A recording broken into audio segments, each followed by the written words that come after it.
What is going on? Good morning, good afternoon, good evening, depending on where you are in the world. And welcome to the city. Episode 19 is live. I have a live microphone, and you guys know what that means. Anything is possible when a box office hit has a live microphone. Now, it's going to be a few interesting things we're going to talk about here today. I'll take questions, I'll answer questions, and we're going to take time to process things. We're going to take time to go through a few different things. And I have a few things. I didn't come to this episode unprepared. I thought I was going to, but I actually got several things to talk about. And I have something in particular that popped up today that I want to talk about, a certain screenshot that I want to address here on the City of Impact that was not planned for today's show, but now is. So, with that being said, I'm going to try to do my very, very best to keep my eyes on these comments as they continue to pile in. The most, uh, I would say, the questions and comments that I need to highlight on here that I would have to go back to those.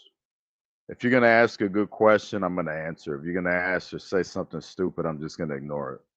So let me put that on the table. I like to be very frank. I like to be very clear and as honest as I can be. So I understand it's not a very popular, a very popular thing nowadays, but that's just how I do business. If I like you, I'll tell you. If I don't like you, I'll tell you. I don't give a shit who's in the room. So first and foremost, I want to come on here and I would like to apologize to every single person, all the what's going on, Ray? All you guys watching. Thanks for being here first, Nick. Nick Kaiken. I want to apologize to everybody because the reason why uh City of Impact fanatics call pro wrestling fanatics who listen to this podcast and sometimes watch this podcast. Um, I want to apologize on behalf of Jody Kidd. Jody Kidd is a guy who wrestled in JTV, is currently still in some capacity involved with us in JTV under the stage name Damian Cross. And him and I had went into negotiations a little over 2 weeks ago, 2 or 3 weeks ago or so, in which this man was going to come here and be a guest on the City of Impact. Jody had agreed to it, said it'd be no problem, was excited or seemingly seemed excited about it at first. I was looking forward to the show because, there's a lot of individuals who apparently, several individuals who apparently have had some back and forth with Jody, and I'm one of them. I definitely have my fair share of issues with Jody, but I've never taken Jody serious, never taken anything Jody said serious. I don't have a problem with Jody at all, even at this moment. But I understand that there are individuals that have issues with him and have had issues with him in the world of EFED and in the world of CAW. So I thought it was a good idea to bring him on, give him his opportunity to be able to speak his mind and address a few things, and to have individuals also in the comment section to be able to ask him things and we can address them. A live microphone, no running, no edited video, no him putting a video up saying his side and then you don't get to respond to it and vice versa. No, just a clean, open platform where we can come together and speak about things and address them and try to get clarity on any situation. That's how it should be. Every single adult on this planet, in my opinion, should be able to come into a room, uh, and face to face speak with each other and address matters that need to be addressed. Okay, so I want to apologize because after one agreement of Jody coming on the show and then him rescheduling, us having no issues with us being, of course, JTV Wrestling, Jody had agreed to a different episode in which he was going to be a part of it, and he pulled out again after the second one. The first time he pulled out, we was able to get DJ Chaotic on here, which I think he's in the comments. I saw him in the comments because I got my back turned now. And after DJ Chaotic came on here and replaced Jody Kidd, the agreement was that Jody was going to come back. I reached out to Jody to negotiate. He had negotiated and agreed upon the date. And then when the time was getting closer, Jody pulled out and claims that, oh, he just can't do it. He wouldn't feel comfortable. I just don't understand that. That's really strange because at first it was just excitement and it was just like, yeah, I love to be on there. I'm excited. I had that boy hyped. Okay, and then all of a sudden he changed his mind.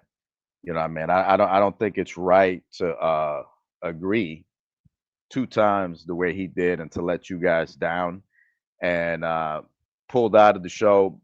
But we're all human, and I understand that he's a human. I know Jody goes through a lot of things. Me and Jody do talk from time to time. Uh, Jody has reached out to me on many different occasions, wishing me the very best and sending me blessings and prayers and stuff like that. And no matter what me and him have been through, I don't forget stuff like that. I don't forget anything that anyone has ever done to me, whether it's bad or good. But I mostly tend to focus on the positives. So instead of coming on here and bashing him, I actually want to shout him out. Uh, and whatever he may be going through, I hope that things get better, and I hope that he has a good holiday this month. But I want to apologize on his behalf for not appearing on here.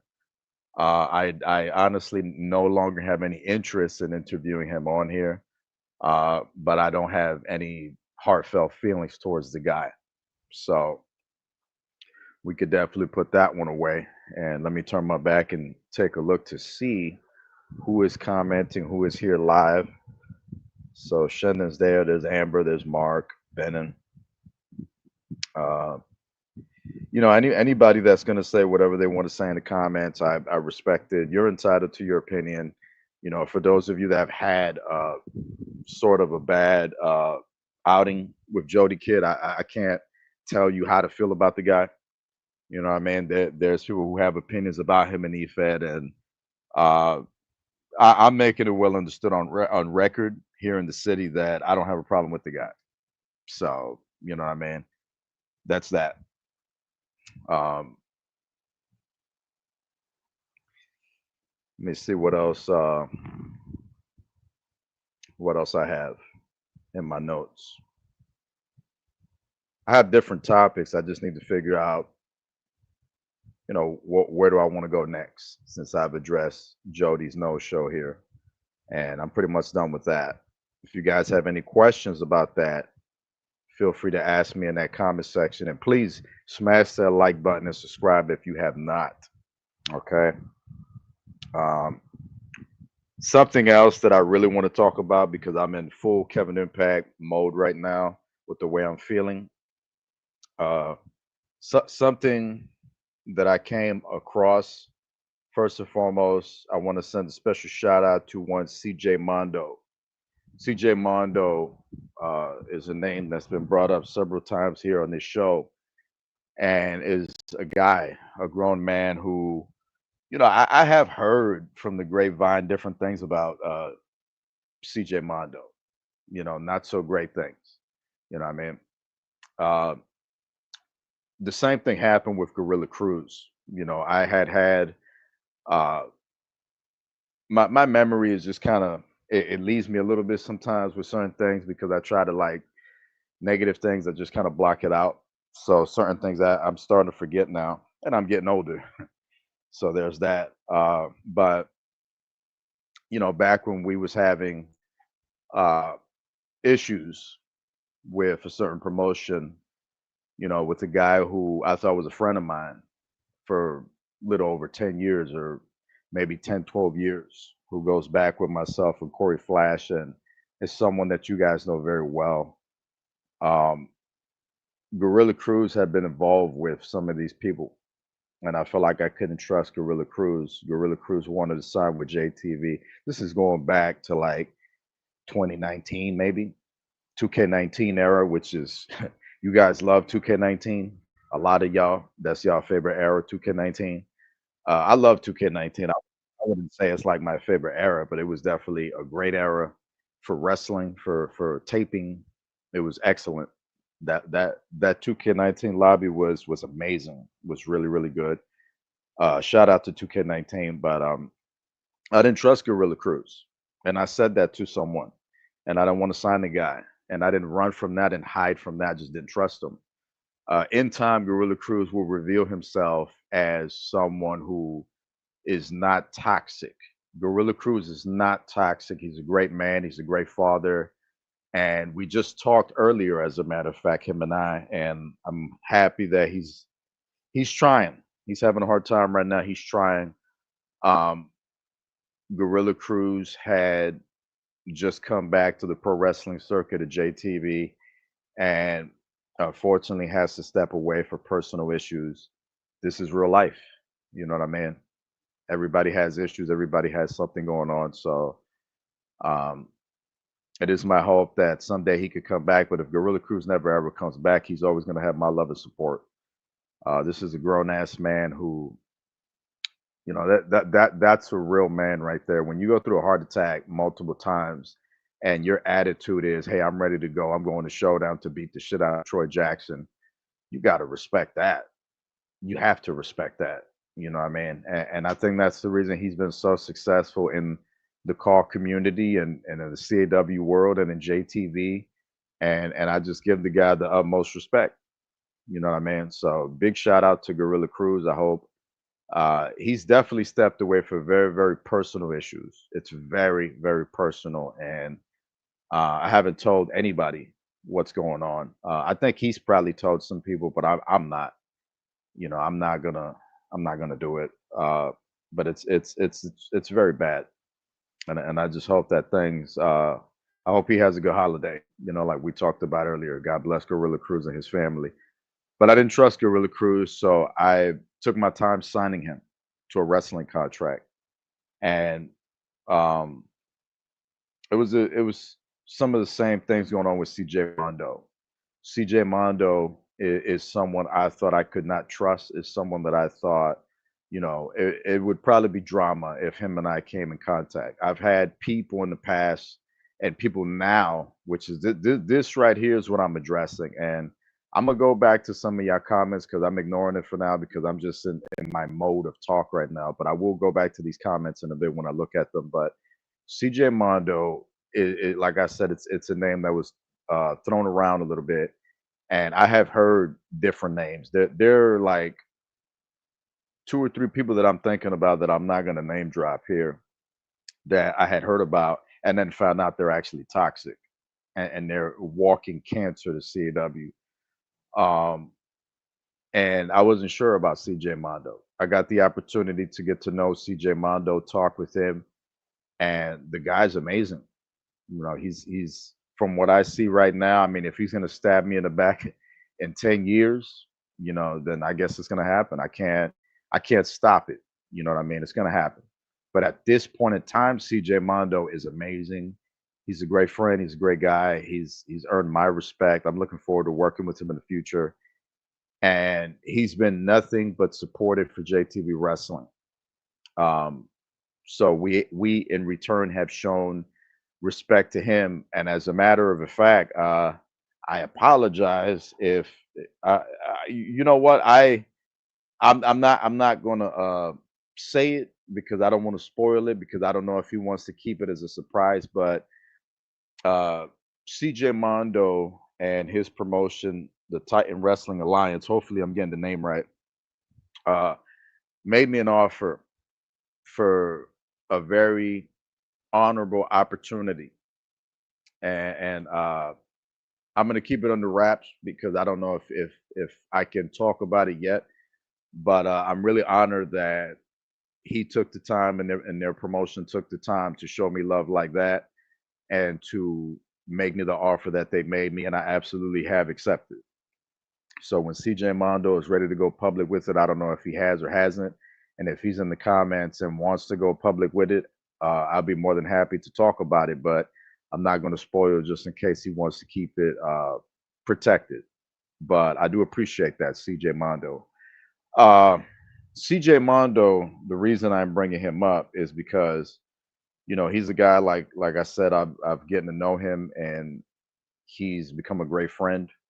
Um, he claims that I give him the brother vibe, and JTV showing him all this love. And the interesting thing about it is that he makes me feel the same way. CJ Mondo feels like a bigger brother type, like just a brother that I haven't seen in a while. And uh, the term brother is a touchy subject for me this year. With the passing of a brother of mine, I don't know if I want to talk about him. I might talk about him later in this show. I'm not really ready to talk about him right now. Uh, but I did have a dream about him, and it's a little hard on me. Losing family is a horrific thing. It's one of the worst things that you can experience in this lifetime, and it's just hard. And I'm someone that I don't care if I have family that we've had issues. I still care about my family. I still love my family, even if we didn't get along, don't get along. So I'm not going to come on here and bash anyone. Uh, and I stand by that. And I'll show you guys later what I mean as I'm saying that. I'm not coming on here to bash anybody. I'm here to speak my mind. So moving on back to CJ Mondo. The reason why I'm bringing up CJ Mondo is because CJ Mondo had the heart and courtesy, the honor and respect to shout out JTV Wrestling and mention us in a video that he put up that's gotten over 130 plus views, in which he encouraged um, everyone worldwide to subscribe to this channel here in JTV. And I appreciate that. And on behalf of the pro wrestling circuit here at JTV, we appreciate that. But what I don't appreciate are my haters, and my haters that hate me because they hate themselves, or my haters because they have people in their ear lying to them about me and telling them things about me that's not true, and telling them of a character that doesn't exist within me. Okay, I've had a lot of people lie about me for many, many years, spew bullshit and whatnot. And you know, it's very important in life to get to know someone before you judge them. I've had people come to me and tell me, "Hey, Kevin, J Kid, let's not take a chance on this guy. Let's not even bring this person in. Let's save the trouble." A lot of the times, I tend to follow that route. If it's not some of my advisors recommending me to do that, it's just my mind telling me to do that. Don't take a chance. But a lot of the time, I like to take a chance because when you take a chance, you get to know someone personally on a direct level, and you get to know if they're full of shit or not. And I like to find out if someone's full of shit. I don't like to just assume and say, hey, well, this person is walking cancer, so don't sign him. No, I want to get to know the person. I want to see if this person truly is a pile of shit. I have heard stuff about Mark Bennett. And is Mark Bennett toxic? Of course, Mark Bennett is fucking toxic, but he's not toxic in a way that he's walking cancer. Mark Bennett has his needs. Mark Bennett has, his moments, and Mark Bennett lashes out. And I love him like a brother. That's my little brother right there. I love Mark Bennett to death. You know what I mean? And I understand Mark, and that's the reason I'm able to work with him, because I'm able to understand him and understand why he does the things that he does. It's not that he's a bad guy. It's just that sometimes Marks gets pissed the hell off. That can happen to anybody. Okay. And people just, instead of getting to know the guy, they rather just judge him left to right. I don't choose to judge Mark. I love Mark, and um, people should get to know me. They should get to know the guy behind Kevin Impact, and they should get to know JTV and how it runs before assuming and judging and jumping to conclusions and listening to somebody whose ego is bigger than their nutsack, who's telling them these lies about me and these horrific things. Which brings me to my next point. There's a screenshot that I have that I want to share for y'all that I want to address because it's a crock of shit. It's a bunch of bullshit, and I want to address it because it's one of the most. I don't even know that I have the words to describe. Like I'm just gonna put the screenshot up and I'm just gonna address it. Here it goes. So here it is. In that same video that CJ Mondo put out, that's gotten over 130 views on his channel, um, and I'm gonna put his channel in the description after this video so you guys can subscribe to him. Now I'm going to get him subscribers. uh this person had left this comment in which they claim, and I quote, CJ Mondo had been I'm not quoting yet. CJ Mondo had been asking people to subscribe in the video, right? I'm quoting this person, this account, Chelves Splon, interesting name. This person says, I would not. The owner of JTV is okay with kids getting hit by a bus. Wow. Okay. First and foremost, I'm gonna leave that screenshot up as I'm addressing this really negative childish bullshit. Um, I don't wish bad upon this person. This person is acting like they know me. I don't know who this person is at all. For the record, I am not okay with kids getting hit by a bus. As someone who has actually been ran over in my life and almost died, I almost died in 2012 when I got ran over. I do not appreciate this comment. I'm not going to come on here and be a little bitch and say that I find that bullshit that's up there offensive. I don't give a shit. I don't give a shit about that comment, but I'm going to address it Kevin Impact style. Okay. First and foremost, whoever the hell you are, you don't know me. You've never been in JTV. I don't know who the hell you are. All right. You got other people probably in your ear lying to you, projecting this hatred. This is hatred, is what it is. Like it says in these comments. It is hatred. It is hatred that you have. People are projecting this onto you, and you want to go in the comment section and bring this bullshit. All right. I love kids. I can't stand pedophiles. Instead of talking about this bullshit, let's talk about some of the pedophiles that are in car and CAW. I'm not going to go too deep into that, but there's a lot of that shit going on. And some of you promotions just let that shit fly. It's okay. This person is forgiven. We're going to let it go. It's in the past. You never ever enable a pedophile. Never. It is never okay to enable a pedophile. Pedophiles should be cut off out of CAW, blacklisted until the end of time. You don't deserve to have a PlayStation. You don't deserve to be loved and get anything in your life. Nothing. It's important to learn from your mistake if you're a pedophile. I give you respect. There's a pedophile that I know that has wrestled here in this promotion and is still in CW some capacity, and shame to anyone that has this person on their roster. Okay. The only respect that I could give this low life, fake, two-faced bastard is that he decided to come out and admit that he made a mistake. And then some other fat idiot just supported him and wanted justice for him. It's not okay. It'll never be okay. Okay. That's important to talk about. Me being okay with kids getting hit by a bus, most people are not okay with children being hit by a bus. Most people are not okay with it. I'm not okay with it. I got ran over and almost died.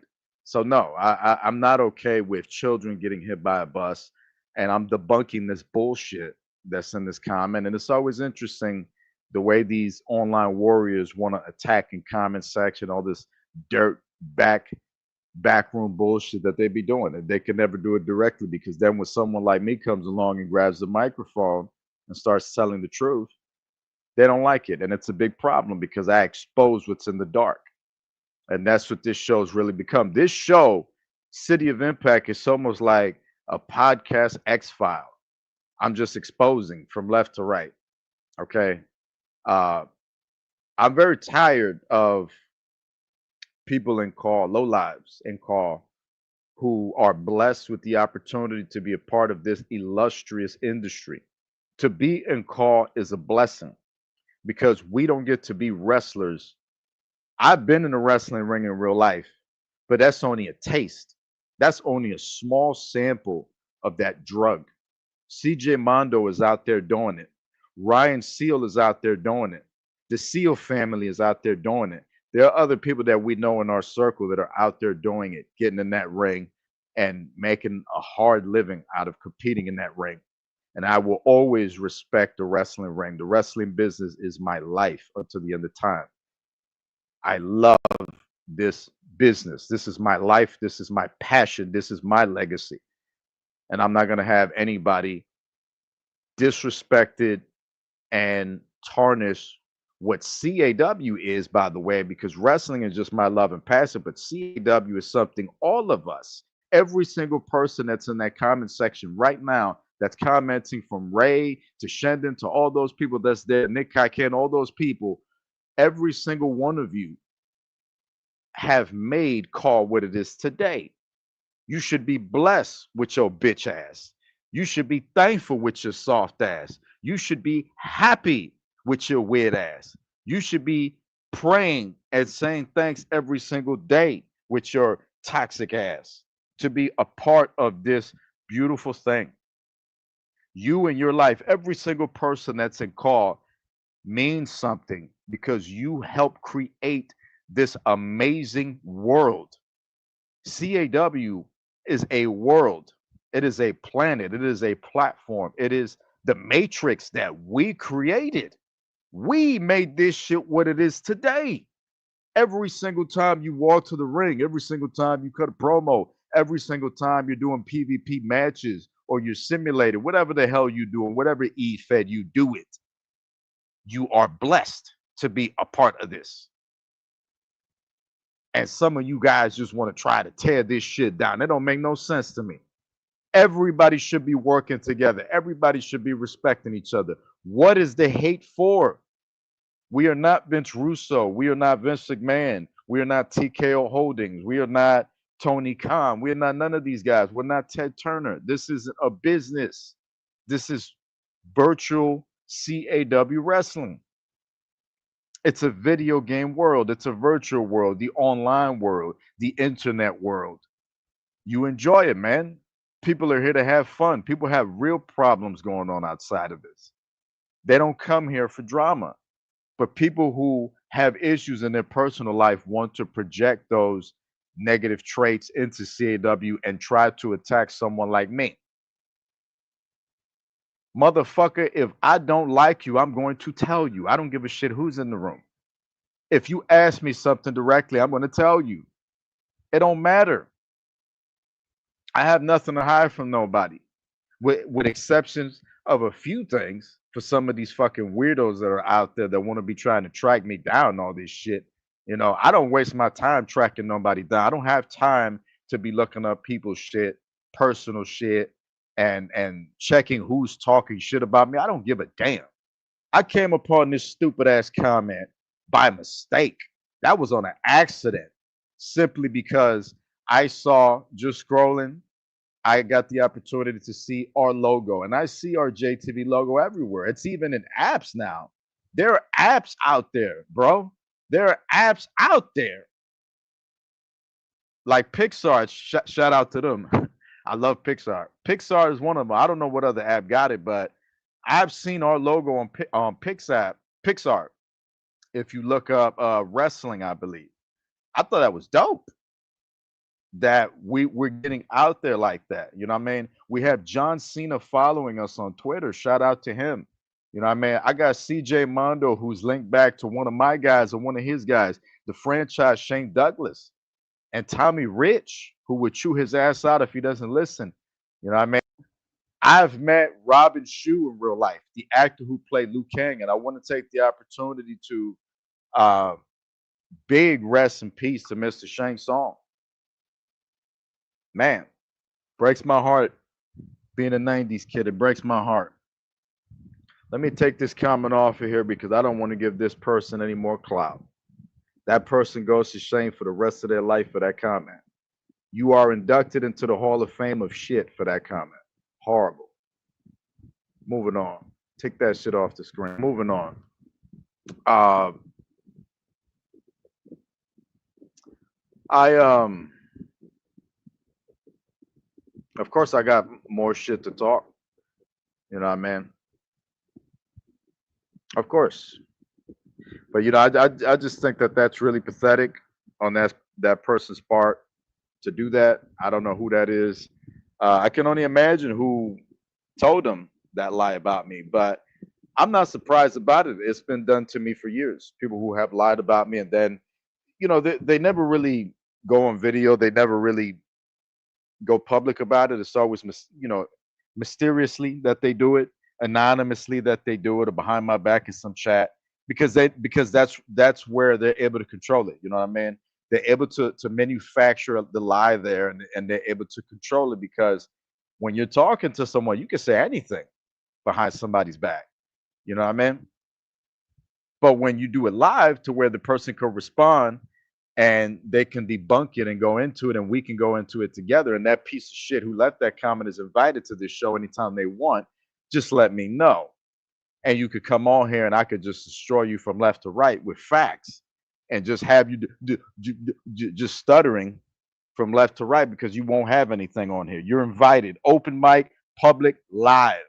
No edited, nothing. You'll be here live. I want to know who encouraged this individual, this lost soul, to make that comment about me that wasn't true. I love kids.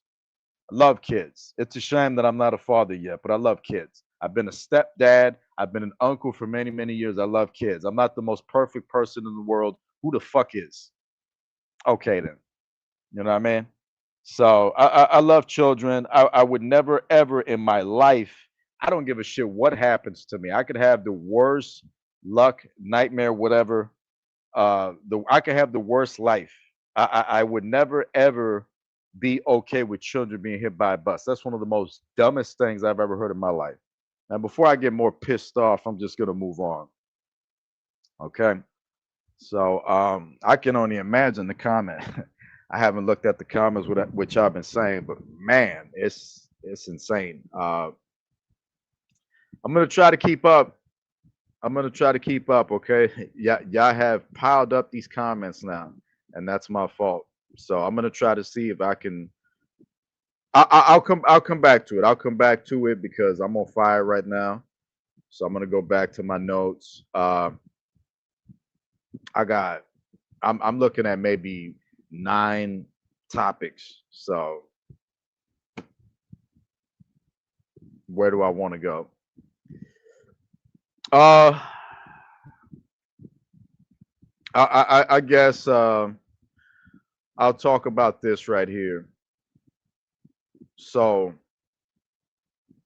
for people wondering, and let's be real professional about this, okay?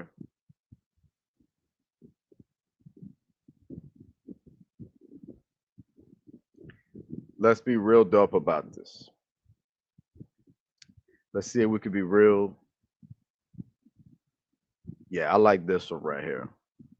Can we do this one right here? Let's see. Okay, we can't do this one.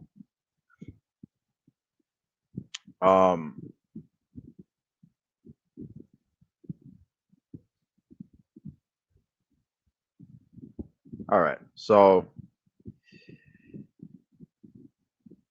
next topic on my list,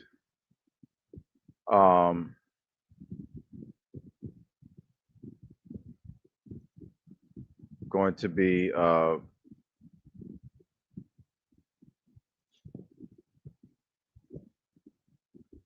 something that several people have been looking forward to, something that people have been asking about, been wondering about.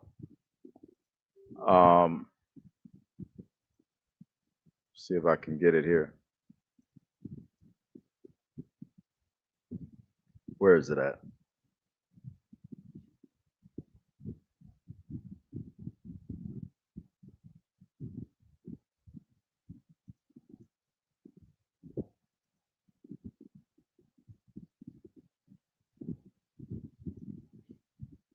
Let's see if we can get this prompt up. Hold up.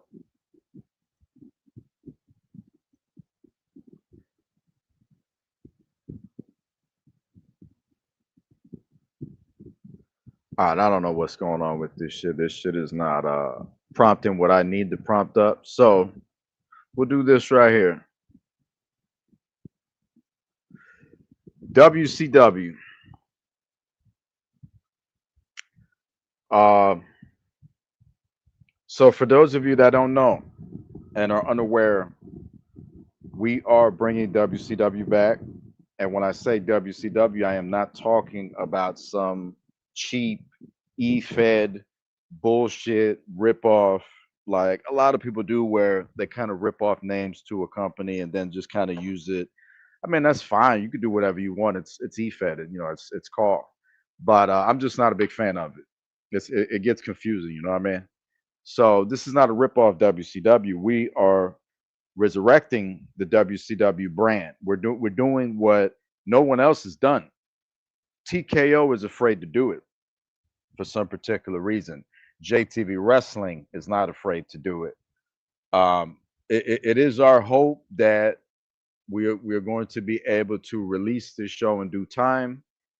And if you don't know, again, we are putting together a reunion, I guess, WCW show, which is going to be centered around all the old timers. It's not going to be about the JTV guys. It's going to be centered around the WCW guys who paved the way for us to be here today. Bill Goldberg is on the screen. He's definitely one of those guys. That is one of the most beautiful championship titles in the history of wrestling. Uh, Starting out in the NWA, working into World Championship Wrestling, and eventually becoming a property to that company, TKO, who identifies as the WWE now. Um, you know, eh, we're on here, and we just want to let everybody know that we're going to be putting this show out, or attempting to be putting this show out. We're revealing the date right now to be Christmas Eve, December 24th. As of right now, December 24th would be the release date for JTV Snow Showdown 2025 WCW edition. Okay. Uh, Start time for that could be from 6 to 7 p.m. more so. It could change.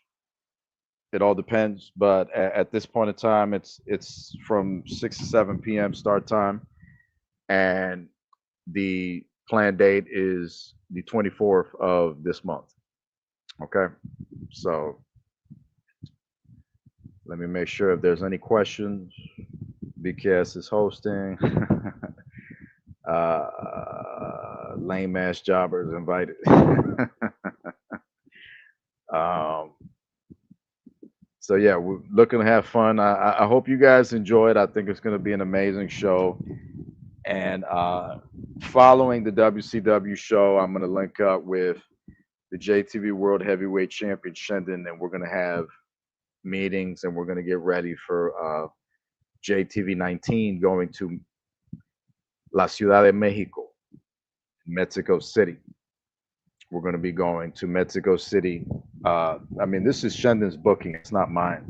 He is the president of JTV 19. It's his show. I'm looking forward to it.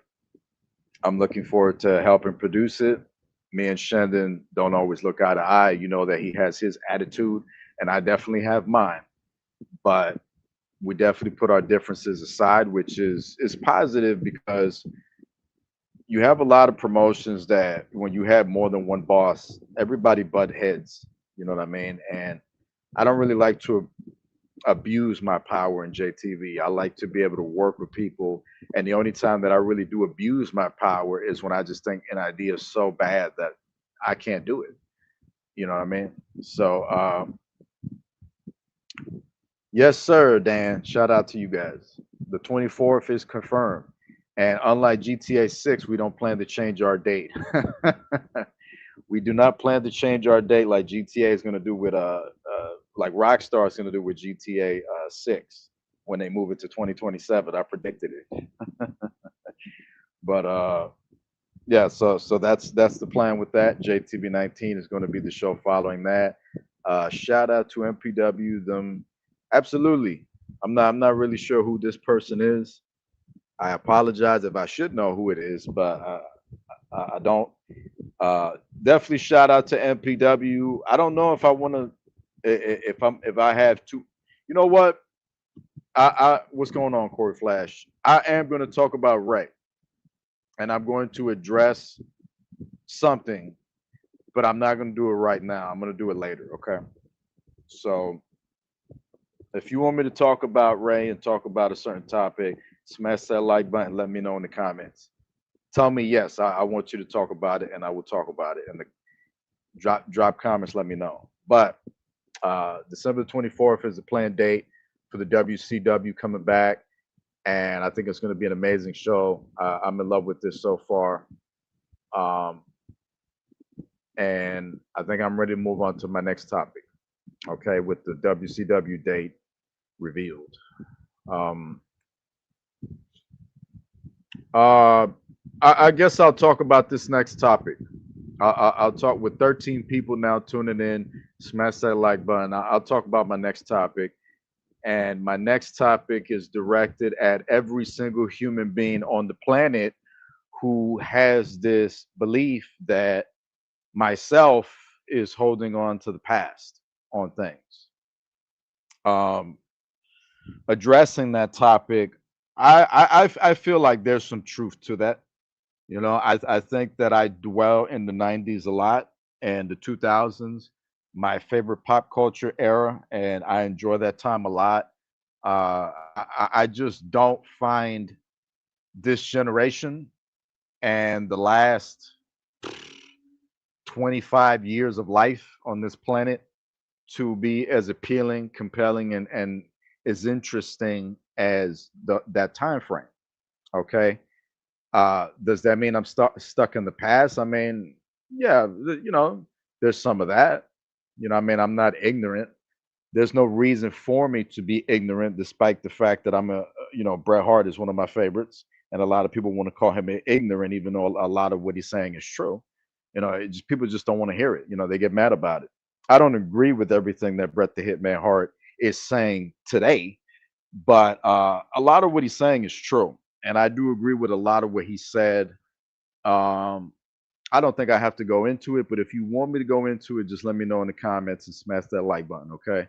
If you want me to go after the Bret Hart thing, but it's not on my schedule, so I'm not going to do it unless you guys ask me for it. So I think I just dwell in that time a lot. I don't agree with Bret the Hitman Hart on one thing: the Sheamus punching.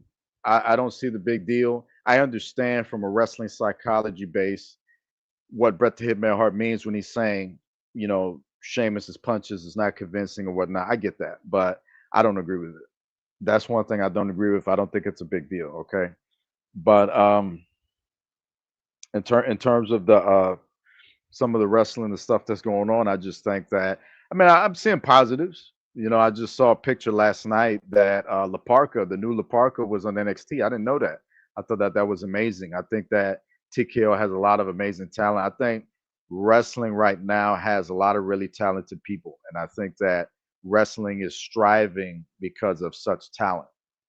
The management, I don't really respect the management to a lot of the companies. That made me laugh. That's just my opinion. You don't have to agree with it. I don't like any of them. I think they're lazy and predictable and boring. And I think that you have to be compelling. You know, with wrestling, I think you should be compelling a lot of the time. Most of the time, you should try to be compelling in professional wrestling. It shouldn't be a situation where you know it's just the same shit every week.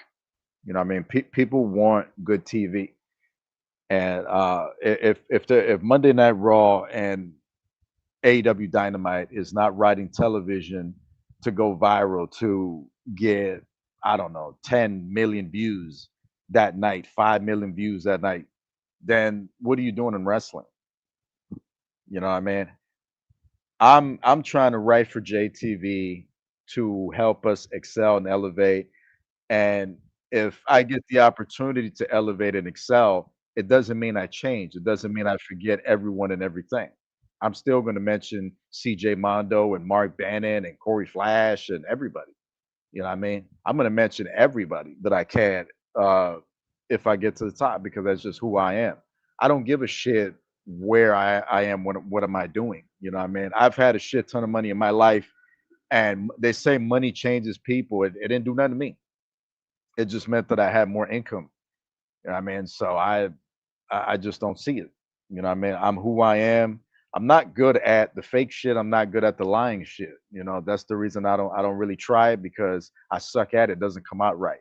So I just tell the truth. You know what I mean? Even a lot of time it gets me in trouble. But it's like I can't like bullshit. You know what I mean? I have to just say it because it's like I don't know what else to do. I'm not cut out to do anything else. A lot of the time I should shut the hell up and not speak my mind, but I can't. If there's an issue, I have to address it. And I think every single person should address something if, something's going on. Talk about it. Don't keep it to yourself. This is how we make the world better. And I'm all for talking about things and bringing the world. If I could bring the planet together, I would love to do that minus the pedophiles. We could send them to another planet, send them to space where their head will pop. You know what I mean? But besides that, I feel like I would like to try. You know what I mean? You take the bad people out of the world, send them to another planet, send them to space, and everyone that's trying to make this planet better, you just keep them and spread positivity and love. You know what I mean? Especially in this holiday season. So, I me holding on to the past, I mean, I don't know. I think that I'm just sticking to a time that makes me happy and I'm being positive by doing it because I'm calling out what I think is lazy and I'm um, retaining the nostalgia, a time period of nostalgia that was a blessing to the world. So I don't think that's me holding on to the past. I think that I just prefer to dwell in that time. And I just think that that's all it is because the reason I know I don't dwell in the past is because I'm very much in 2025. I love technology. I'm a kid. KI double D, extra D, big D. I mean, I'm a kid, man. I'm a big kid with a big D at the end of J Kid and double D, and it's just like I like to have fun and I like to live and I like for people to be able to have fun and to live and I like to put my time into hyping my friends and inspiring people and creating art with JTV Wrestling and to be able to make an impact and shake this world. That's what I'm into. That's what I like. This is not a YouTube thing. This is not something that I'm coming on here to say because it sounds cool. I mean, I don't give a shit.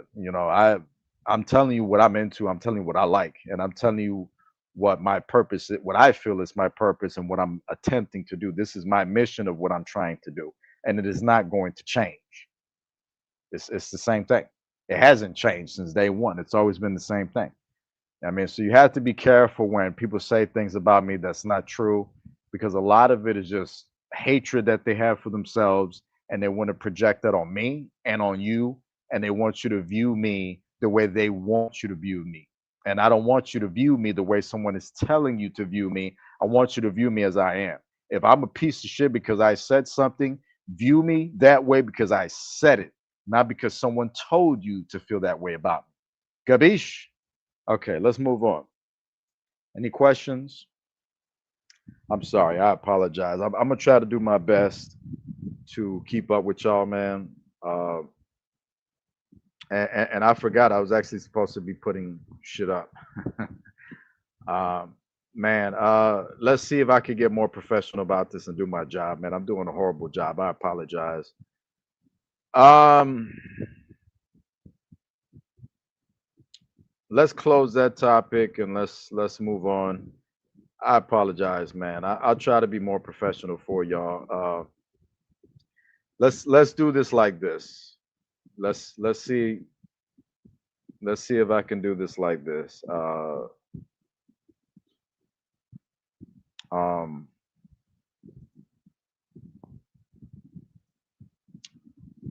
I'm gonna put a comment up. I'm gonna put a comment up on here on my J Kid. So the next topic is gonna be this right here. Let's do this like this because I want to do this. Let's do this like this. All right. So I'm gonna put this in the comments and we're gonna highlight it now. We're gonna highlight it. Uh, hopefully, going to highlight it. Let's see here. Okay. So here's going to be the next topic. And subscribe to my gaming channel. Y'all stop playing with me. Subscribe to my JK gaming channel. So next topic is going to be the last two JTV shows. Um, what is this right here? Oh, gaming Nuttio. Hopefully, I'm getting your name right. Nuttio Gaming is D Taylor, I believe. Shout out to him. So next topic is going to be the last two JTV shows. Yes, sir. Hall of Fame and Pumpkin Night, and I believe these two shows were amazing. Um, I believe they're very underrated, underappreciated. I think that the Hall of Fame was special because it was the first time that we introduced um, some more AI technology that me and Shendon had been working on.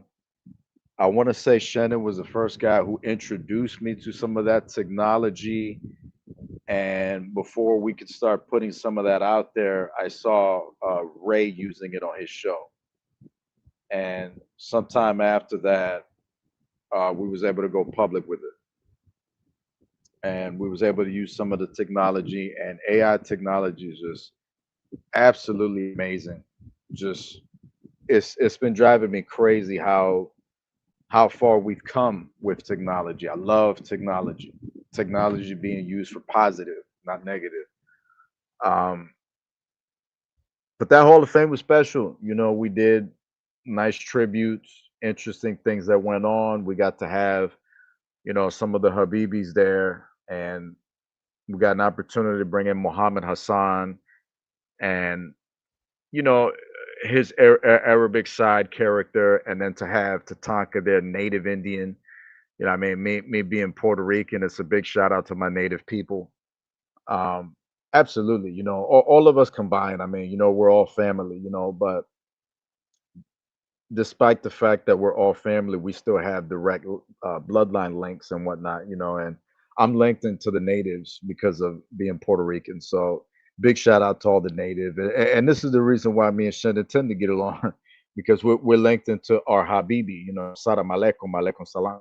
And this is some of my dad's stuff, and this is some of the stuff that's practiced. And being Cuban, I mean, I'm linked into a shit ton of stuff. So I half black, and much love to my black people, and I'm everything. I'm Habibi, I'm Chinese, I'm everything.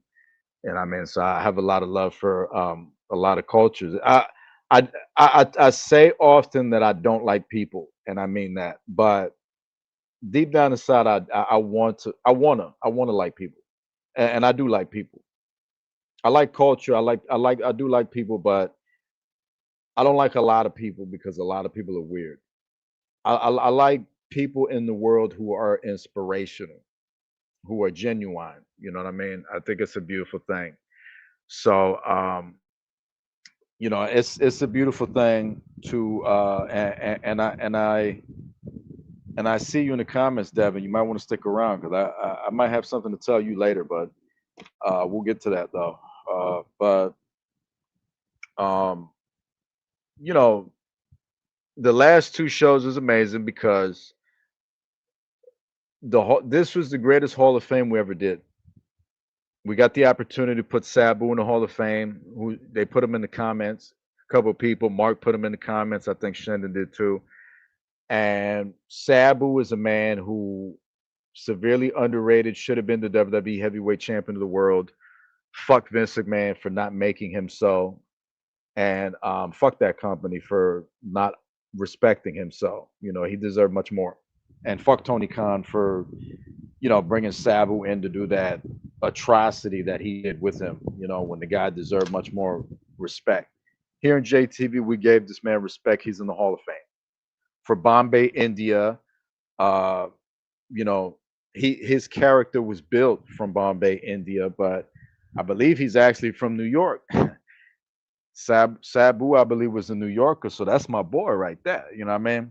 But what I mean, he's still represented for a lot of Habibis. He's still represented for India, and Middle Eastern because he was then built out of the Middle East. The character changed a little bit a few times. That's the reason we had guys like Tatanka there and some of the Indian girls that came out with the nice they had the outfits and they had the painting, the designs on their face, you know what I mean? Stuff like that. Rob Van Dam got to come in, old Bill Alfonso got to come in.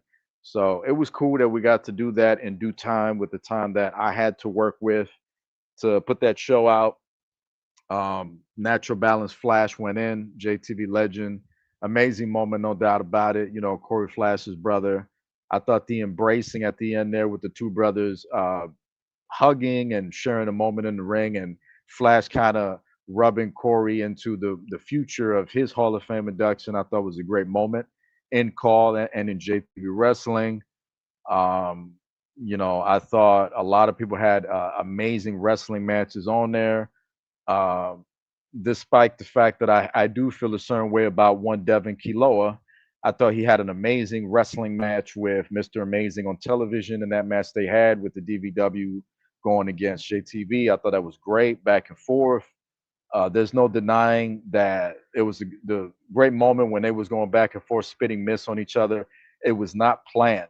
Okay, it goes to show the talent that those guys have, and no matter how I feel about Devin Kilo or anybody else, it's not gonna stop me from pointing out if someone's talented or not. And that guy's talented. Um, Mark Bennett had a highlight of a match with Amber Rocks, first ever intergender match in JTV Wrestling, first official match. And it was great. It was a good moment. Both of them made history. It's good for their JTV resume, their call resume, to be the first to do that. That's forever. That's forever that they keep that. You know what I mean? Um, Amber, of course, made history twice because she made history again going up against Ari and John Skinner in the first ever two girls, one guy, Dingaling three-way match. When never been done in JTV ever. So that's history in the making. But that was Pumpkin Night. So I'll try to go through this quickly. Don't want to spend too much time on this. I'm just going off my mind. Um, I thought I'm talking Hall of Fame. I thought um,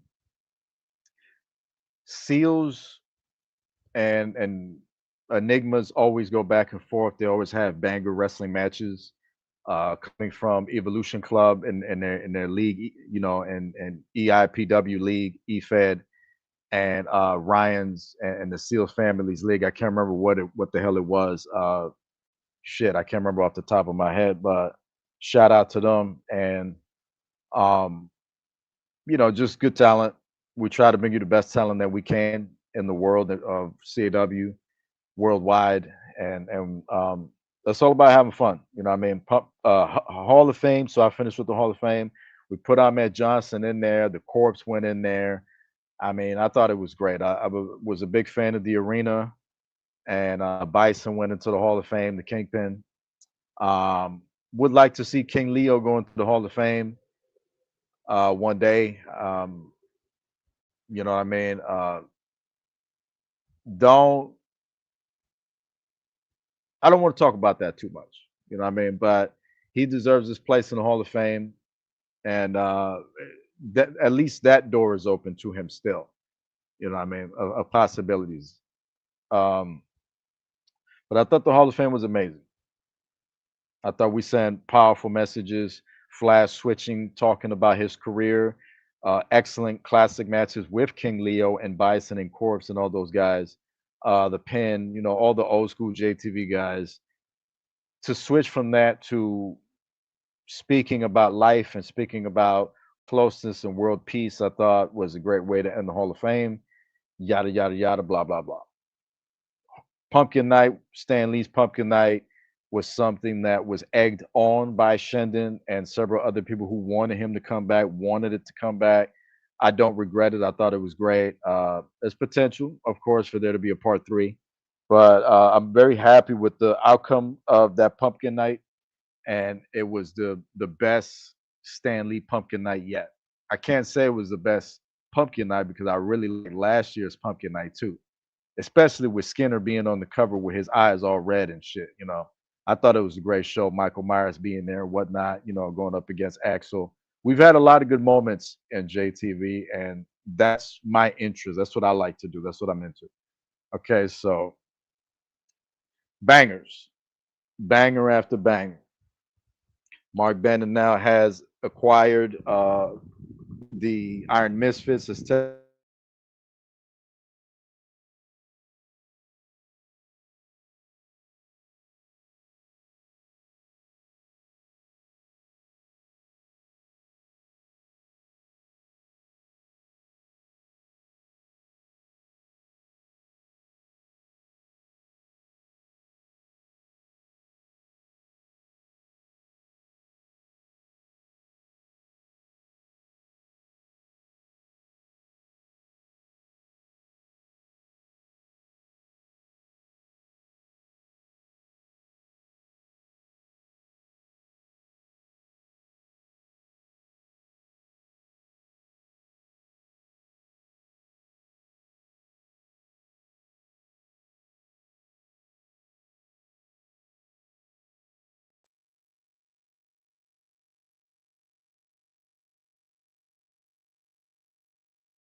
Yeah, I'm back. Can y'all hear me? Yeah, yeah.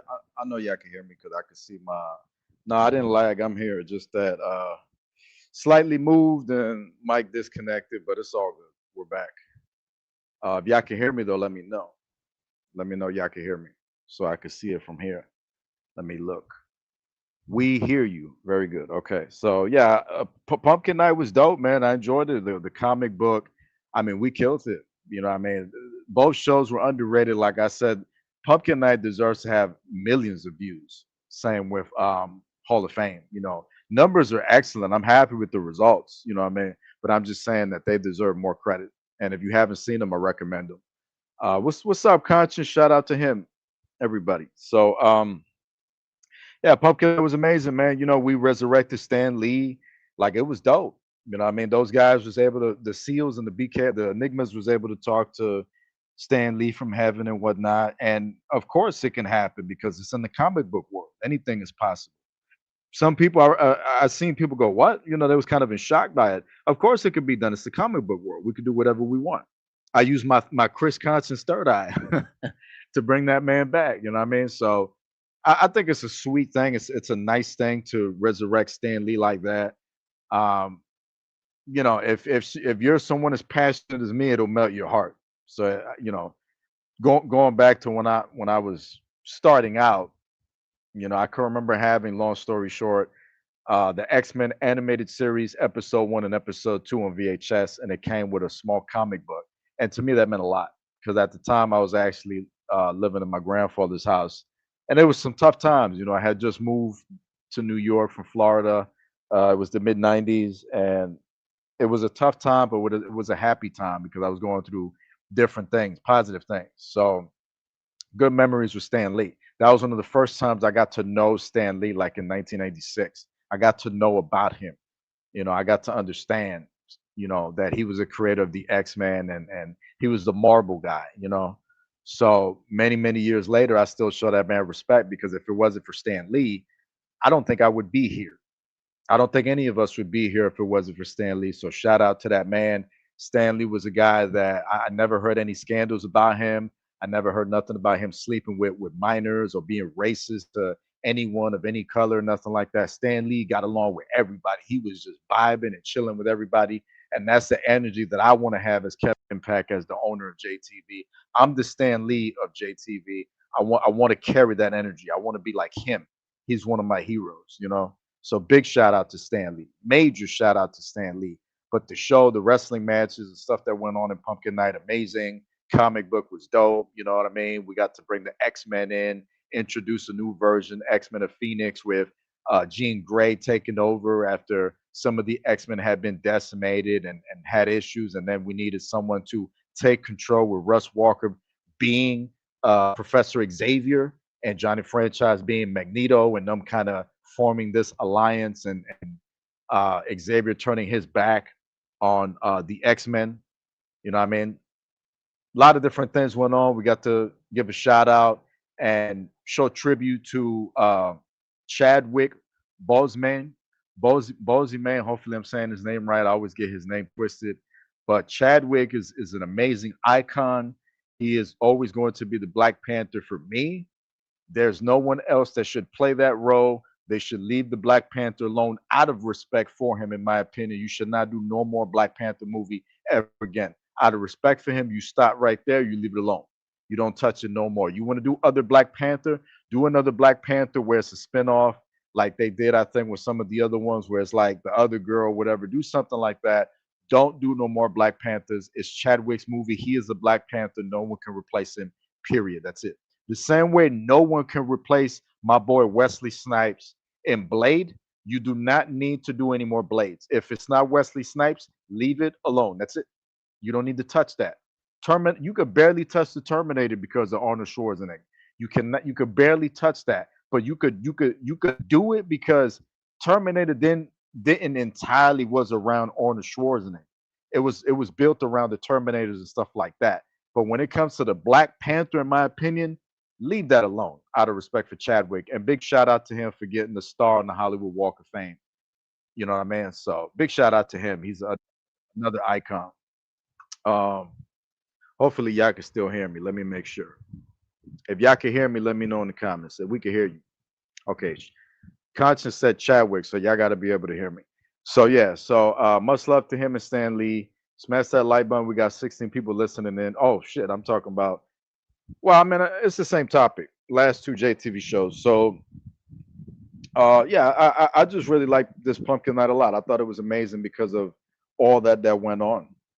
It was just a lot of fun. Jesus Christ, I don't even think I've had 18 people listening on City of Impact. I think that might be a new record. 18 people listening on City of Impact. That's dope.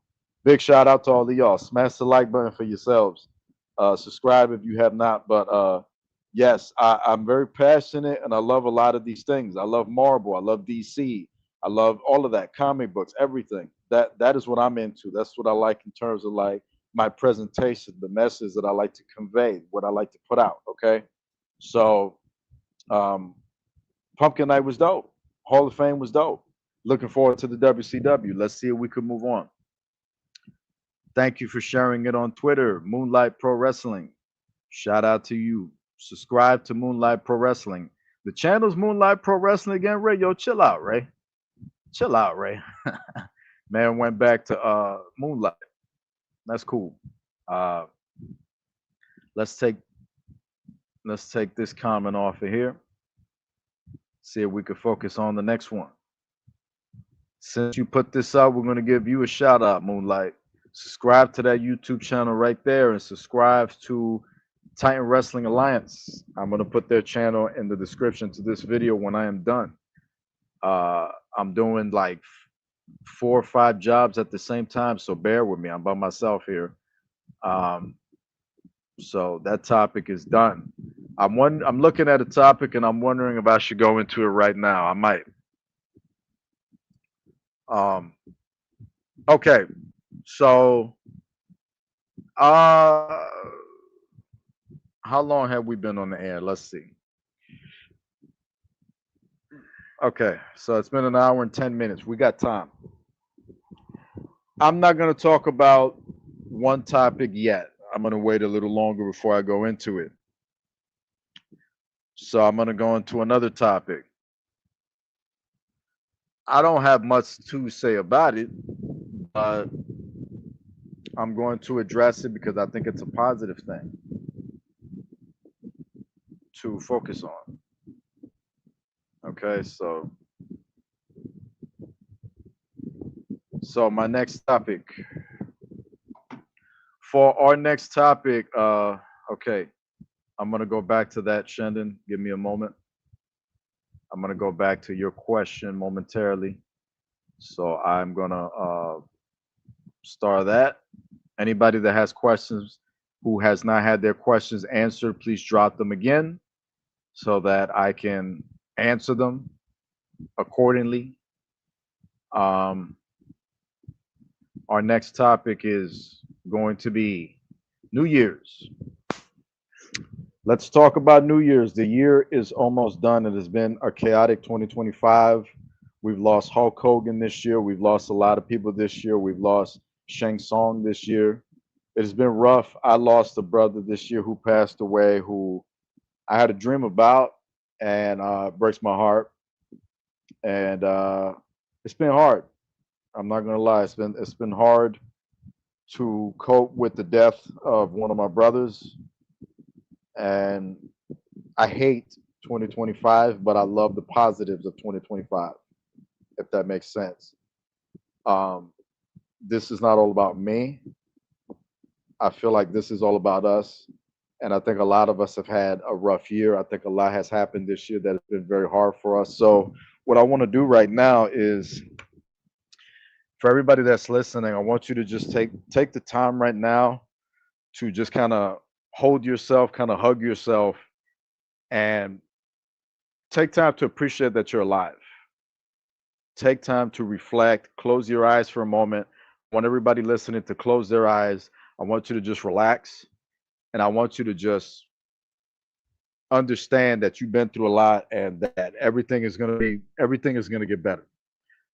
You have a Kevin Impact inside of you. You have the cojones to be the box office hit and to rise above all the hatred. Everybody that hated on you this year, everybody that wished bad upon you this year, that was trying to hold your ass back, that lied about you this year for no reason when you didn't do nothing to them. Everything you went through, all the hard time with family, all the difficulty, all the stress that you went through this year. You know what I mean? I want you to just process it and let it go. Let it go now before the new year begins, before you enter 2026. Fuck 2025, all the negative that came out of it. Okay. And take time to just self love, self appreciate because you've been through enough.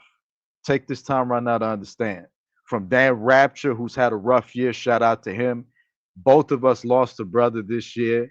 You know what I mean?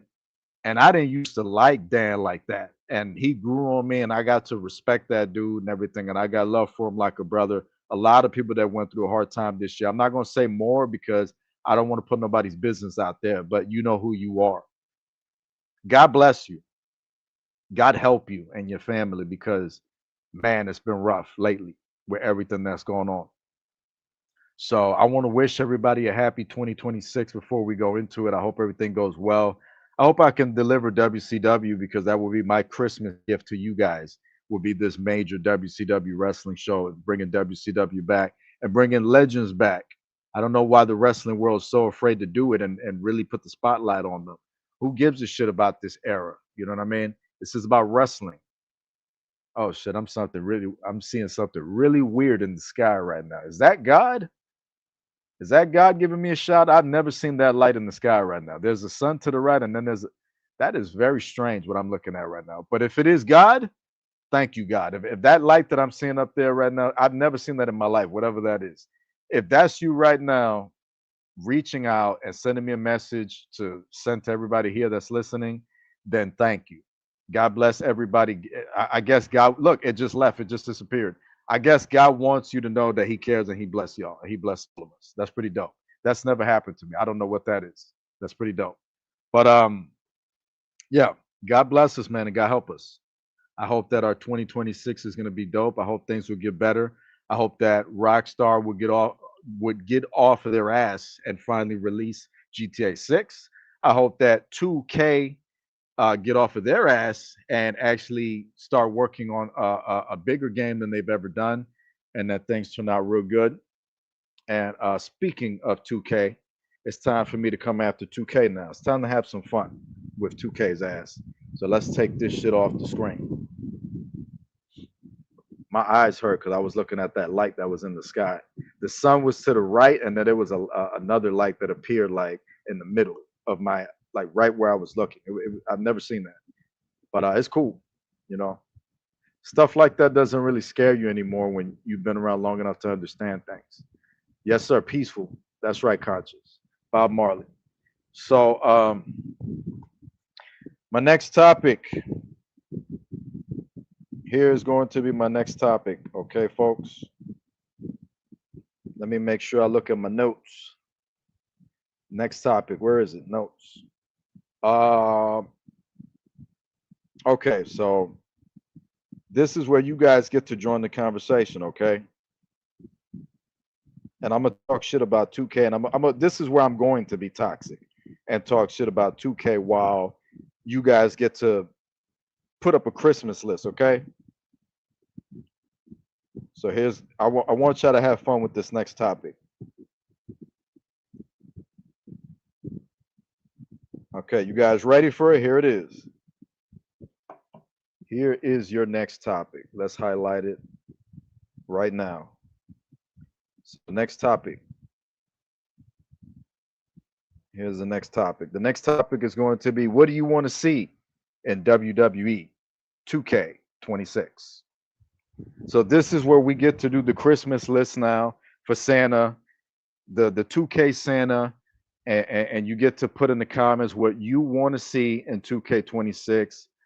I have my reservations of what I want to see in 2K26. For the love of God, fucking bring back special custom arenas and special guest referee matches. We've had how many fucking patches now for 2K, and they don't put it in the game. What are you doing? Why are we wasting time updating Nikki Bella and putting Brock Lesnar's toxic ass in the game? Forget about that shit. Put shit in the game that we actually need. Custom arenas and special guest referee matches. We need it. Why has it not been put in? I don't understand it. Okay. So I'm starting with that for 2K26. What do y'all got? Does anybody has anything that they want to see in 2K26? I'm going to highlight these comments on what y'all want to see. So the first one is going to be from Shendon. Is it Shendon? No, it's not. Yeah, it is. Shendon says, more backstage areas. I agree with that. I could never get enough backstage areas in wrestling games. It makes the game, it's vital, it's important to the game. I came up at a time in JTV and in wrestling, SVR era, all that. Here Comes the Pain, you name it, where we had a lot of that going on. When some of you folks coming from the Ruthless Aggression era, you had that going on. You should not release a wrestling game if you don't have many backstage areas. Shame on you if you release a video game and you don't have at least 20 backstage areas for people to go to. Shame on you. Shame, shame, shame, shame. And if you want to, like, look, if you really want to make it cool, right? You take the 2K, no, it wasn't 2K, it was WWE 12. Take the WWE 12 approach. WWE 12 approach, if you guys remember, you had one big backstage area and you could go all over. You could run through the hallway, and from the hallway you could go to the parking lot. You know what I mean? Do that. That's fine, but just make it bigger. You know what I mean? And make it custom, in my opinion. If you make it to where you can customize the backstage area, think about that. Think about that for a moment. You can never ever get bored. because you could change it however you want. It'd be like The Sims. You know what I mean? So I recommend backstage areas, make it custom for 2K26. We are not going to get it, but hey, it's really fun to imagine, right? Imagination is fun. Uh,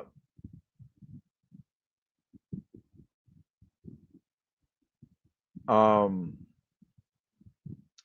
I'm seeing comment here. Uh, I'm gonna put this one up. I can't put Nick's comment up because of the language, but y'all could look at his comment. It's live and direct right there, and pretty much asking the same thing that Moonlight Pro Wrestling is asking: create a storyline. Uh, I don't know, storyline. I mean, the um the my rise and stuff like that in my career really has been a storyline for many many years. It's just not a very good storyline. It has its moments, in my opinion. I like the stuff with Trey and you get to make the girl character. You get to have a guy and a girl, and then they travel and they go to Calgary and all that. I like all that stuff, and it's been an ongoing storyline for the longest time. I like it. I think it's all right. I think it's a great thing. Um, I'm not really sure how they can make it better. To be honest, I just think that a lot of the stories that they're putting in the game just kind of gets repetitive, and it's just boring, and it's just the same thing over and over. And if you notice, they don't really do anything interesting with your character a lot of the time. Sometimes it'll be something kind of cool, but a lot of the time you're really getting your ass kicked in a lot of those cutscenes. You know what I mean? And no, it is what it is. Everybody has their taste, so I can't really speak too much on it. I can't really sit there and say, you know, what's entirely good and bad, because some people may like it. I like some of it. So, do they really have to create a storyline? I mean, if that's what you're asking, anyways. If that's not what you guys are asking, please specify. But if that's what you're asking, then I mean, the storyline is there.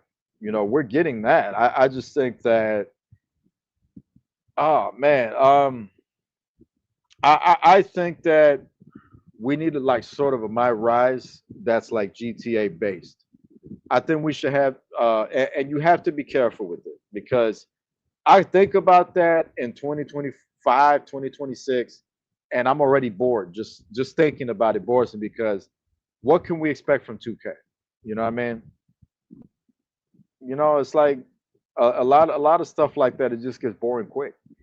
So I'm suggesting the concept of sort of a GTA type of My Rise, where you can go to the gym, you could work out, you could drive a car, you could go to your hotel room, you could free roam outside of the arena, you could go across the street, you could fight in the street, all that stuff. It sounded cool back in the day, but the more I think about it, it's just like I just feel like 2K is just gonna fuck it up, and I don't know. And I mean, if I'm cussing on here, then Nick should be able to cuss on here. We're gonna put this up. This is my podcast. This ain't JTV Wrestling. This is my podcast. That man said fucking story. Create a fucking story, goddamn. Listen to Nick Kotkamp. Subscribe to his channel. All right, what else we got? Dan Rapture said more options, special referee. Yeah, I mean, I would really like to see the I Quit match come back. Me and No Kills was talking about this like last week or something like that. Me and him was actually playing the game, and we was having a backstage fight, and I had a lot of fun. And I'm not gonna lie, and oh boy, is the arms is the hair on Shenda's arms gonna rise after I say this, but uh, it felt good for a moment. When we were fighting backstage against some of these other JTV guys. We were fighting backstage, and I found the microphone.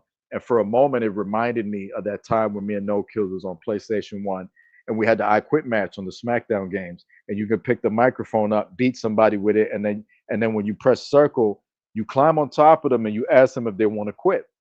And when you beat them long enough, they'll quit. I quit, and then you win the match. We need to bring that back. That should be in every single game. I don't know who in their right mind thought of taking it out the game. Whoever thought that that should be taken out the game, 2K needs to release them immediately. I want the release immediately. You got to go because it's vital.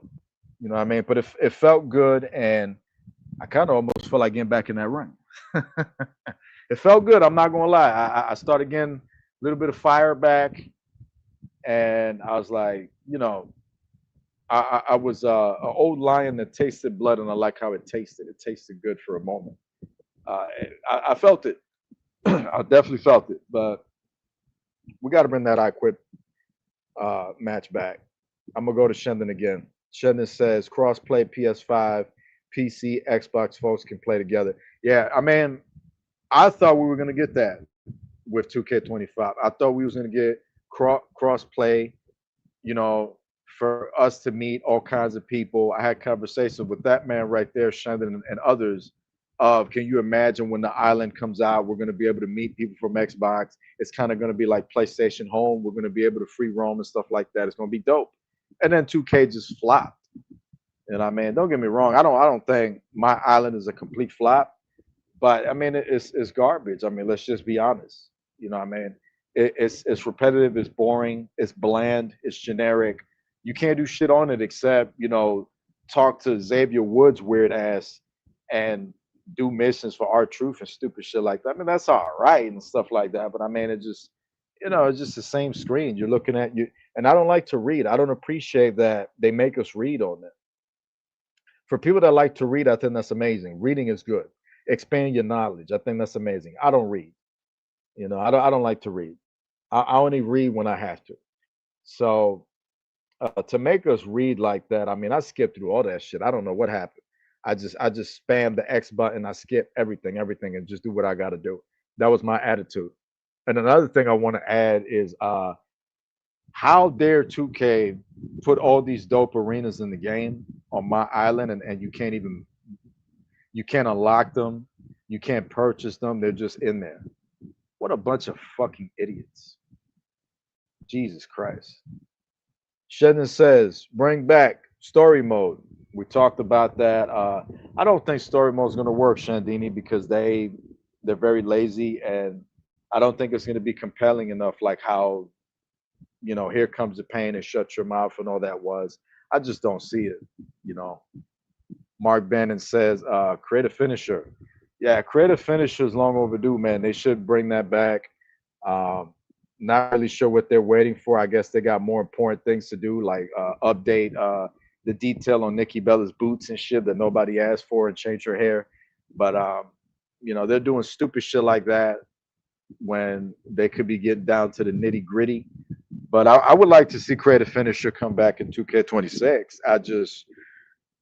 You know, I got my ups and downs about it because I remember back in SmackDown versus Raw 2010, and I think it was in 11 that you could do that shit. It was on '09 too. I remember you could do it, and people was making like one finisher with 10 moves in it, and I just think that that's fucking ridiculous. I mean, it's funny, it's fun.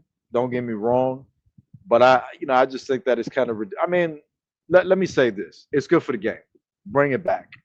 You know what I mean? In the PvP environment, sometimes it's kind of ridiculous, but I'm noticing that there's more positives than negatives. Like I can't argue that it's better than not better. So I'll say bring it back. I do agree, bring back creative finisher. I agree with that.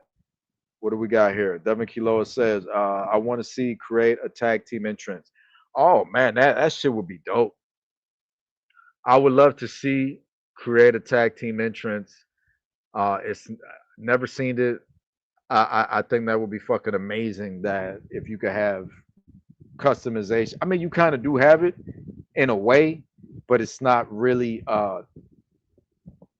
What's the word I'm looking for? It's not very hands on. It's just more like place swap.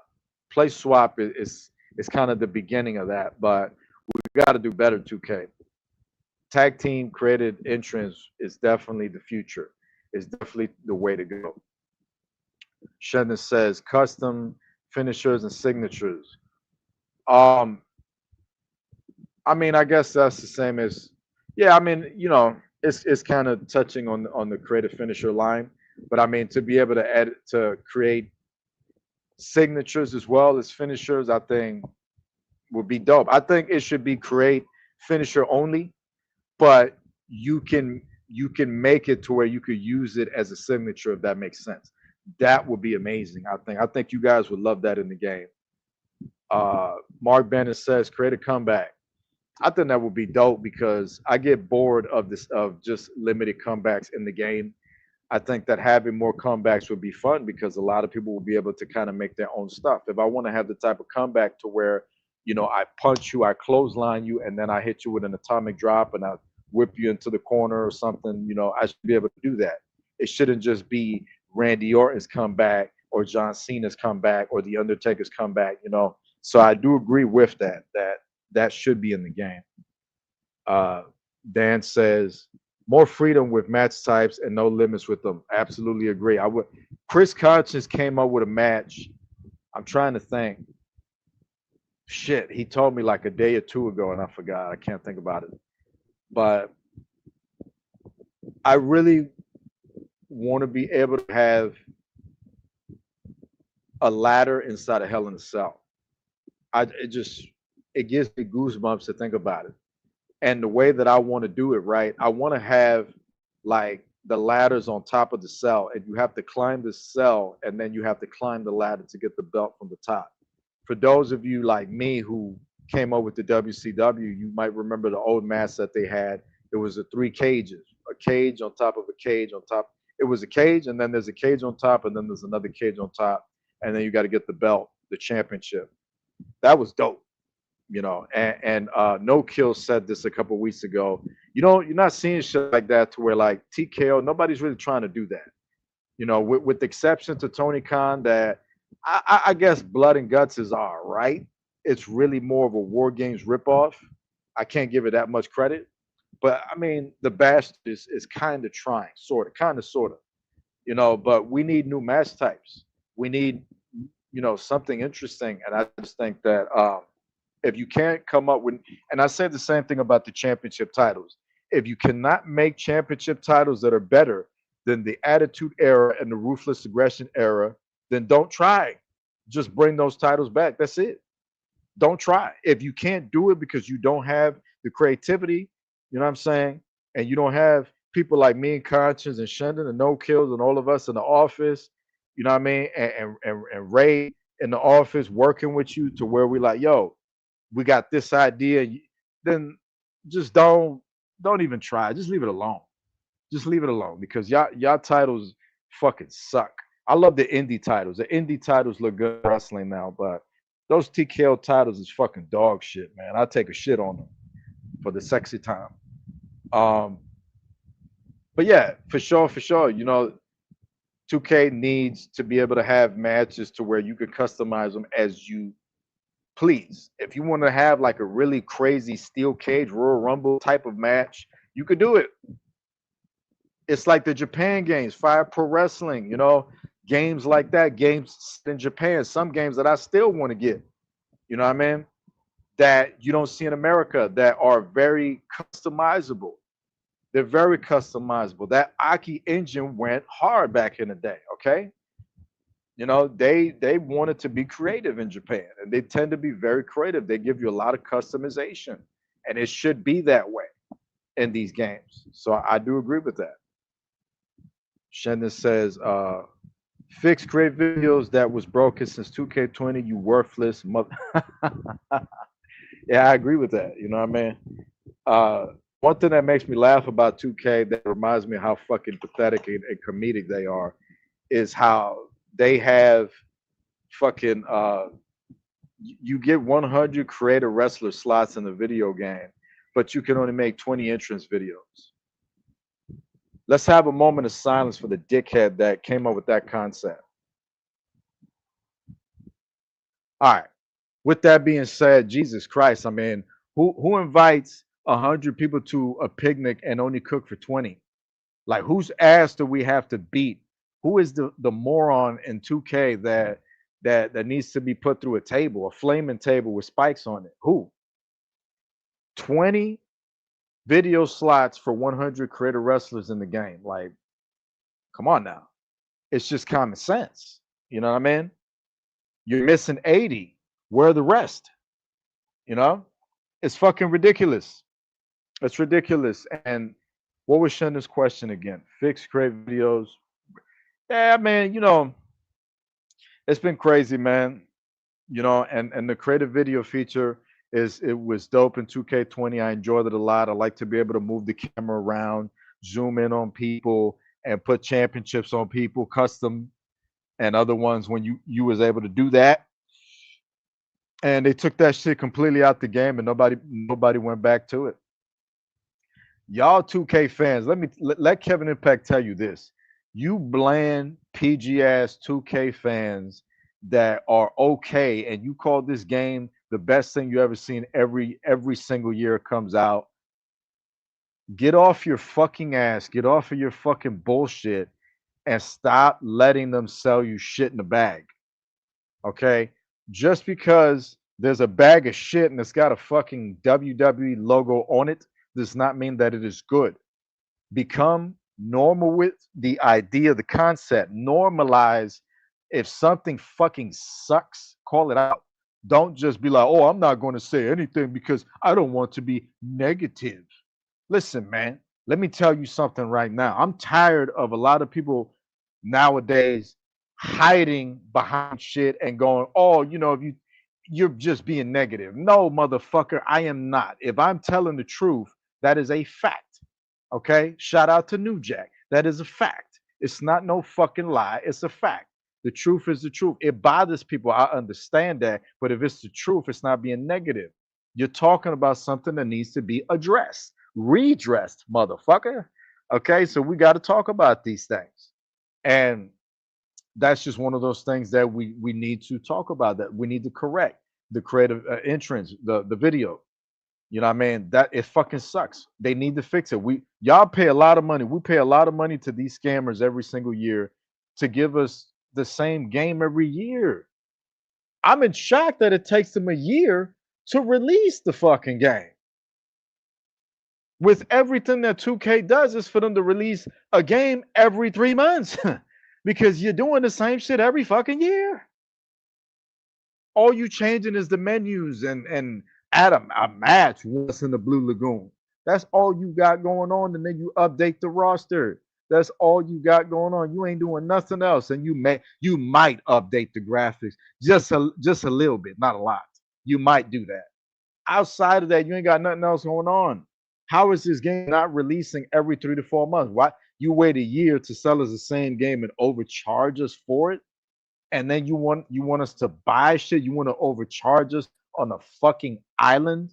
On the island, you be paying like fucking 18,000 coins, whatever the fuck it is, for shit in the island, bro. Back in No Mercy, everything was like $500, and you can unlock it. But now y'all want us to pay all this fucking currency. Okay, we can pay currency, but fucking make it worth our while. You know what I'm saying? Okay, $20. Okay, we'll give you $20, but for $20, let us get an arsenal of shit. Don't say $20 and then to really get everything that's on the island, you got to spend like $500. You out of your fucking mind? And then you got these fucking kids out here that are paying $500 for shit on my faction. Get the fuck out of here. $400 or $500 on my faction? What, are you out of your fucking mind? In this era, in this generation, you gotta be fucking kidding me. Get a grip. Get a grip. Come on now. Stop letting these people stick their finger in your asshole and making you a puppet. This is not a puppet show. I ain't no fucking puppet. I buy the shit that I need to buy on there. And that's it. I see something cool, I get it. But 18,000 plus for shit on my island, you are fucking ridiculous. Fucking ridiculous. And the shit on there is not even that crazy. It's all right. It's crazy to this generation. This generation will see Seth Rollins' boots and go, oh my God, it's the greatest thing I've ever seen. I don't think so. I don't think so. Quit letting these people scam you. Quit letting people do that shit to you. All right. So wake the fuck up. Please wake the fuck up. Don't give these people money if they're gonna sell you bullshit. You matter. You're important. The more you continue to give them money and let them stick their finger in your ass like this, the more they're gonna keep doing it. And the game is not going to change. It's going to be the same shit year in and year out until somebody steps up, wrestling code, or somebody else that has the fucking balls to finally drop a fucking video game next year.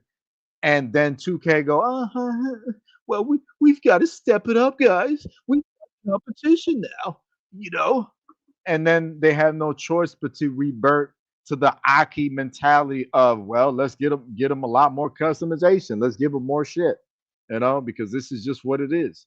I'm not buying that disk limitation bullshit, that data limitation bullshit. These motherfuckers could put whatever they as much shit as they want in the game. They remove shit that you guys are not reacting to. GM mode is gonna go away again because a lot of people don't fuck with it. That's what happened the last time. That's why it went away the last time. And I love GM mode, one of my favorite modes. But people don't fuck with it like that because people just want hands-on, quick boom. They don't want to be able to create things. They don't want to be able to, they don't like the process. Okay, I understand that. But you have to step up and you have to speak up. All right. I'm getting spammed by a shit ton of people that's saying I'm spitting facts. I appreciate it. But the truth is the truth. It's not my opinion. You know what I mean? Let's see if we can move on. Inbox is just going off.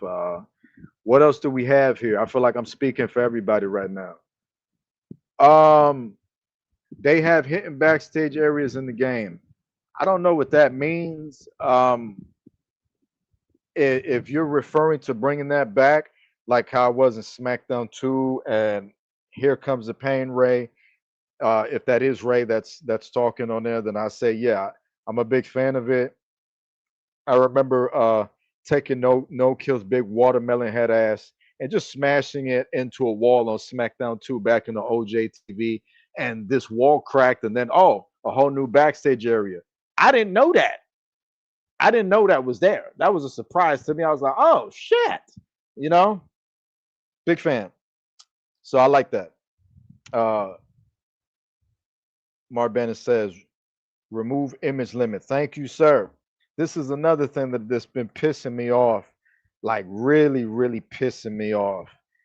Like, why do you only give us 1,000 logo limitations? It doesn't make sense. Okay. You have 100 creative slots in the video game. Common sense is going to tell you you're going to need a lot of logos if you want to max out 100 creative slots in the video game. That's not my opinion. That's common sense. That's common sense. Okay. That's like going to the bathroom and knowing you got to flush the shit. It's common sense. And these people put a limitation on it. I'm not saying, I understand that we're going to run out of data. I understand there has to be a limitation on logos. There has to be. That's common sense. But it doesn't need to lie on 1,000 logos. It should be like 5,000 logos limitation, at least 5,000. Not 1,000. not 1,000. That shit ain't gonna get you very far. That's like you putting a small cup of gasoline in your car. Where the fuck are you gonna go? It might not even take you. You're lucky if it takes you across the street.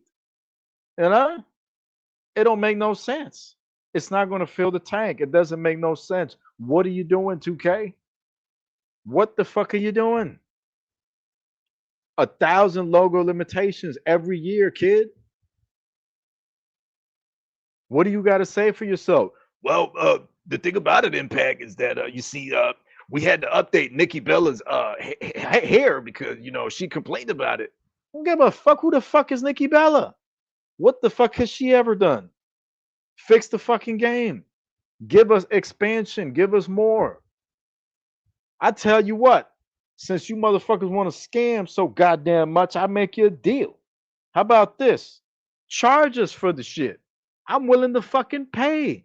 I'll pay for more fucking space. I'll pay to put more logos in the game. I'll pay to have more creative slots. I'll fucking pay to have Nikki Bella and Brock Lesnar, all these fucking people deleted from the game. If it was up to me, I'd delete Seth Rollins and everybody, most of these motherfuckers off the fucking game, just so I have space for creative characters. Shit, you know? And for the love of God, bring back uploading custom videos to community creations, you fucking idiots. Who removed that shit? It's common sense, man. Back in the SVR days, you can upload videos to community creations that people made and highlight reel, and you could use it. Bring it back. Bring it back. Forget about fucking Nikki Bella and all this other bullshit. Bring back what we need in the game. All right. A lot of these people, these fans, be hyping this fucking game up, and the next thing you know, it's like 2-3 weeks later, nobody gives a shit about the game no more. You guys would be more hyped about the game before it comes out than when it drops. You don't care. You're not on there. You're on Call of Duty or whatever the fuck else you got going on. Like, come on, man. I'll be on the game. I like the game. I hate the game because of the fucking shit that they fuck up, but I like the game. I like these games. These games are my passion. I want to love these games. I like the games, but I want to love them. I loved 2K23 or 24, whatever it was, because someone, an icon, a legend, someone who should have their place in the JTV Hall of Fame. I want to say it was shit, I can't remember his name. I can't remember his name. Y'all might have to help me out in the comments. Oh shit, I can't remember his name. What's the dude that be putting out the mods? What's the dude that be putting out the mods on the consoles, not on PC? He puts them on PC. Who's the dude? Come on, Nick. What's his name? God damn, y'all said a lot of shit. I gotta catch up. What that boy name is? I can't remember his name. What's the status? What's the status? What's the status?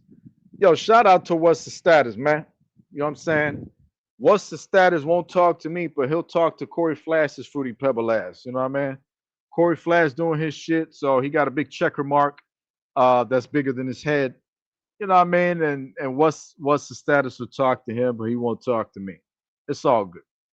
Put him in the Hall of Fame. What's the Status put out the backstage areas that were in the game in the story mode or my rides or whatnot, and put them on CC, and then you was able to get them. That was dope, man. To be able to go to airport and stuff like that. Like, I had plans and everything. I just wasn't able to get to it in time. I did a couple things. You know, we had BKS fighting in the airport and stuff like that. And like 2K23, I think I want to say it was when Gorilla Cruz came back at ECW. I think it's when we did it. You know, but that was dope. We need to continue that. If 2K is not going to do their fucking job, we need to continue having these modders. And God, listen, man, God bless all these modders. God bless all you modders that are out there trying to make the game better. You know what I mean? That are trying to make it more fun, push shit in the game that's not there that should be in there.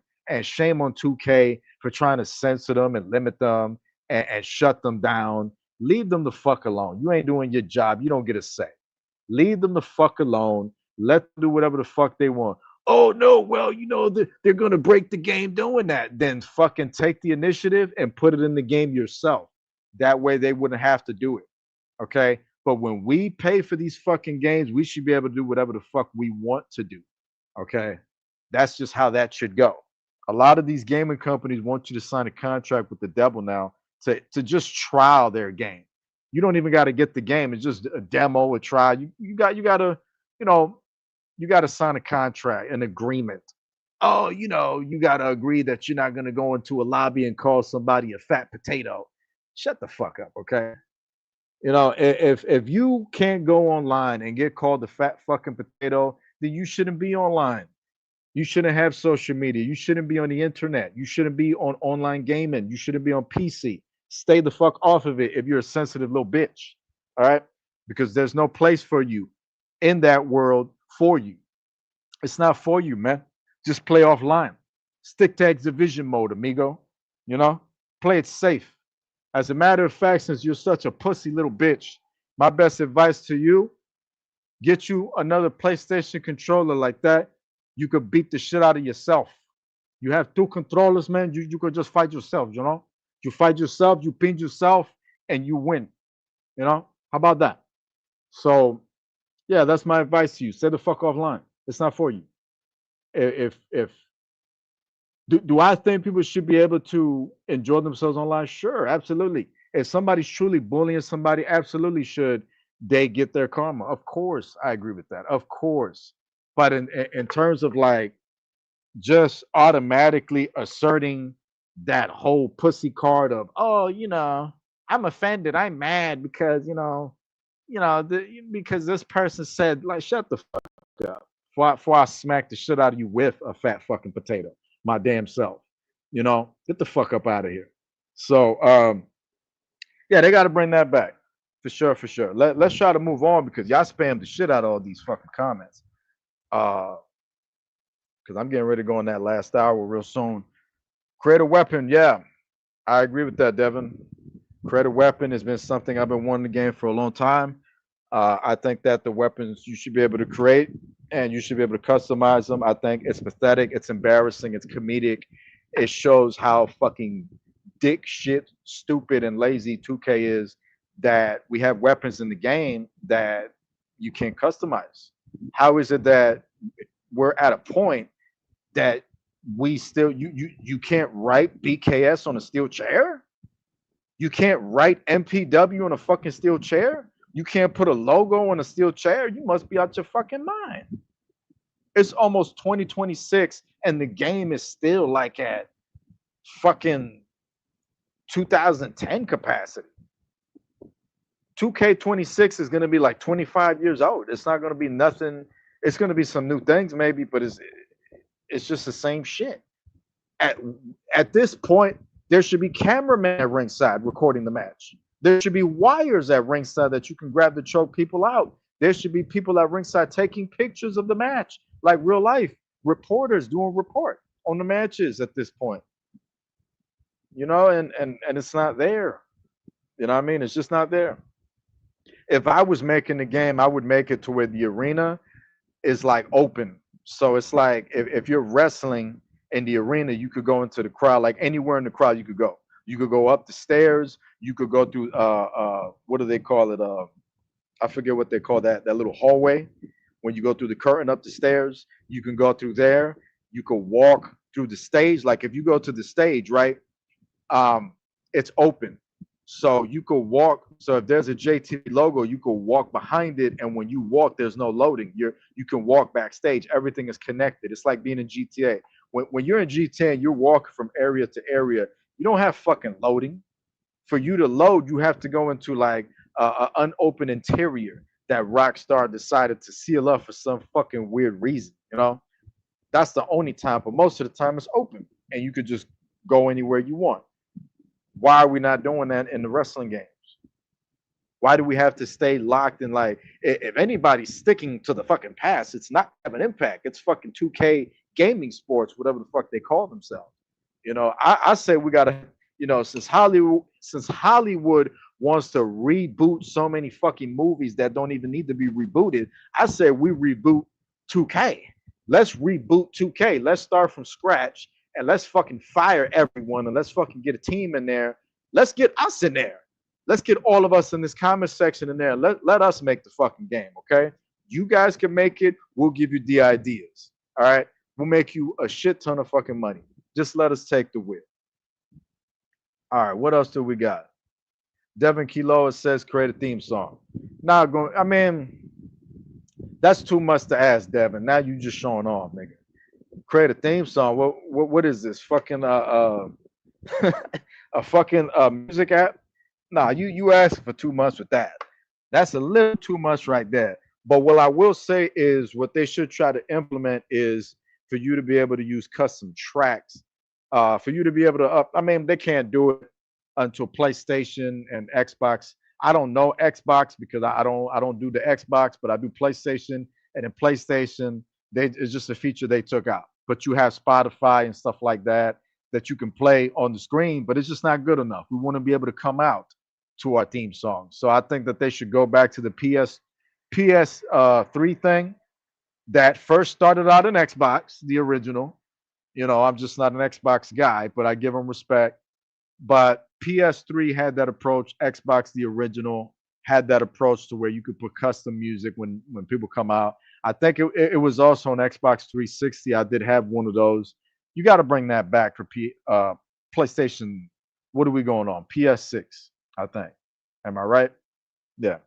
So PS6, GTA 6 potentially, and then you have hopefully custom tracks coming back. I don't see it, but hopefully it'd be dope.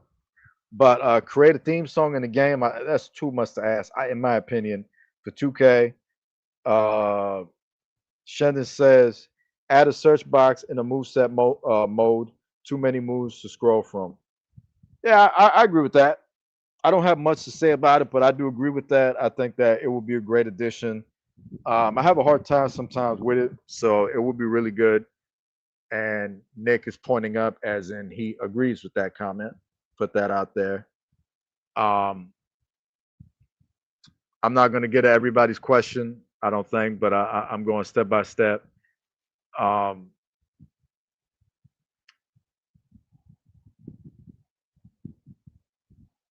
yeah, the card slots.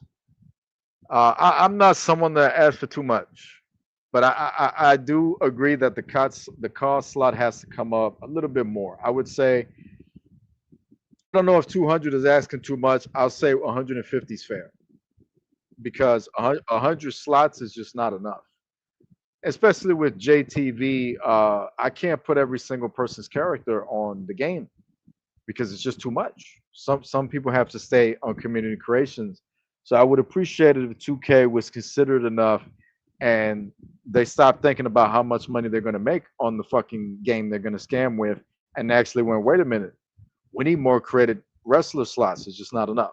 150 is a good number, Mark. So I do agree with that. Um, I'm not going to answer your question, Barry, because I don't like you. I have issues with you. And if you need to talk to me with someone else, my line is open right after this podcast when I finish. So I'm not going to answer your question. I don't like you. Take that however you want. Uh, we do have issues, by the way, just so you know. So moving on. What do we got here? I'm going to answer Dan's question. Favorite moves, but I see, okay. Get rid of the camera for backstage brawl. I like the camera for backstage brawl, Mark. I like it, but I know it's difficulty. I don't think they should get rid of it. I like third person camera. I think they need to work on it to make it smoother and make it to where people can move better. I don't think they have to get rid of it. I think they have to fix it. They have this really stupid camera that, like, if you go to certain areas, it'll just fuck you up and it'll be something else. So I think they need to just work on it. Corey went and mentioned Corey Ledesma. You going to hell for mentioning that man. That man stole our idea back in WWE 12 JTV. We came up with the concept of a patch and we told THQ about it. And the next thing we know, it was like 2 weeks later that they came up with this genius idea. And they was like, oh, we're doing a patch and we're going to patch community creations, and we laughed when I saw it. Of course, they're not going to give us credit for it, but I was just happy that they did it. What I mean, even though they stole our idea. Um, but they were doing patches and it really wasn't doing nothing for WWE 12 because the shit was broken anyway. But it is what it is. What do you got, fun man? They got bring back Buried Alive. Yeah, man. Buried Alive and casket match should always be in the game. I don't know why that was taken out of the game. These people just have this weird thing about them that when they run out of ideas very easily.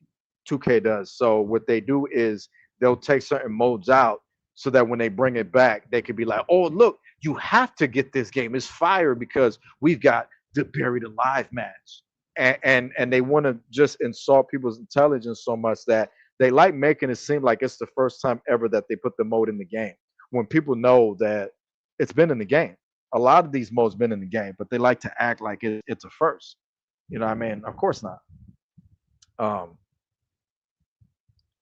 Shendon says, bring back Inferno Match, another match that should have never been taken out the game. I don't get it. I don't understand. It should be in the game. Corey says he's waiting for all next generation consoles crossplay. What else do we have? What else do we have? Boom, boom, boom, boom, boom. I'm not gonna be able to get it to everybody's. I'm trying to get to everybody's question. If I haven't, if you have a question that I have not answered, put it in the comment section. I'm trying to go through. I'm like really outdated to where everybody's commenting now. Right now, I'm like not even there yet. I'm trying to get to everybody slowly. The only reason I'm answering your questions, Devin, is because I don't have a serious problem with you specifically. So I'm answering your questions. See what are questions? Mark says bring back Aki Man as a legend. I mean, he was all right. No, we definitely do not want Pierce Perch. Without the PC, there would be the game would be dead. What else we got? Same. I'm going through everybody's comments. Shinda says I always appreciate 2K for making an upload image thing.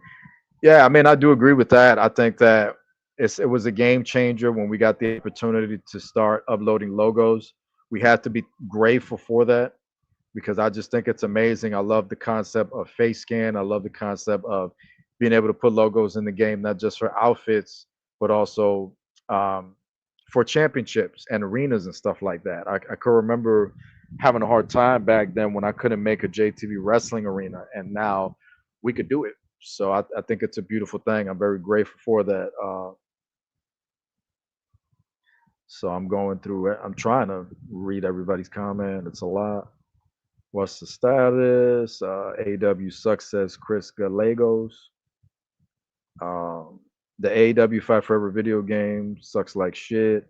I mean, I think it has its ups and downs. You know, I thought there was a lot of good things about the game, nice arenas, and I thought the DLC is great for that game. I think the DLC is very expensive for no reason, but I think it's very great. I think that they should have had a season pass that covers you. I think that they could have had a season pass. They could have charged $50. I would say 20, but if it was going to be good, I'll say $50. Charge me $50 one time for a season pass, and then for the next year or two, give me all this dope ass DLC. You know what I mean? Don't charge me for every DLC. I don't like that. If you don't like overpaying for DLC and you don't like when they don't give you a season pass and you have to buy DLC separately, smash the like button right now and leave a comment about it. For real. Super Mario, yeah, we're gonna put that up. Super Mario was my favorite video game on Nintendo. That's a great game, man. Good times. Good times. Yes, sir. Put all these comments up. Talking about EA. Bring back the ring bell. Amen. Right there. Something that should also always be in the game. The ring bell, when I made my debut as Kevin Impact, I was not Kevin Impact back then. But when I started out in my rookie year in WWF Warzone on the PS1, the ring bell was there. You could use it. You could knock a motherfucker out. You could use a television on WWF Warzone, a television, a full blown television. And I'm not talking about a smart flat screen neither. I'm talking about something that if you smash someone over the head, you can kill them. And I'd smash Farouk over his head with that shit, and all these other guys. You know what I mean? So I said, bring back the ring bell. Moonlight Pro says I won't create a commentary. I think that's too much to ask for, brother. That's way too much to ask out of 2K. Shout out to Chris Benoit. Okay, a lot of stuff.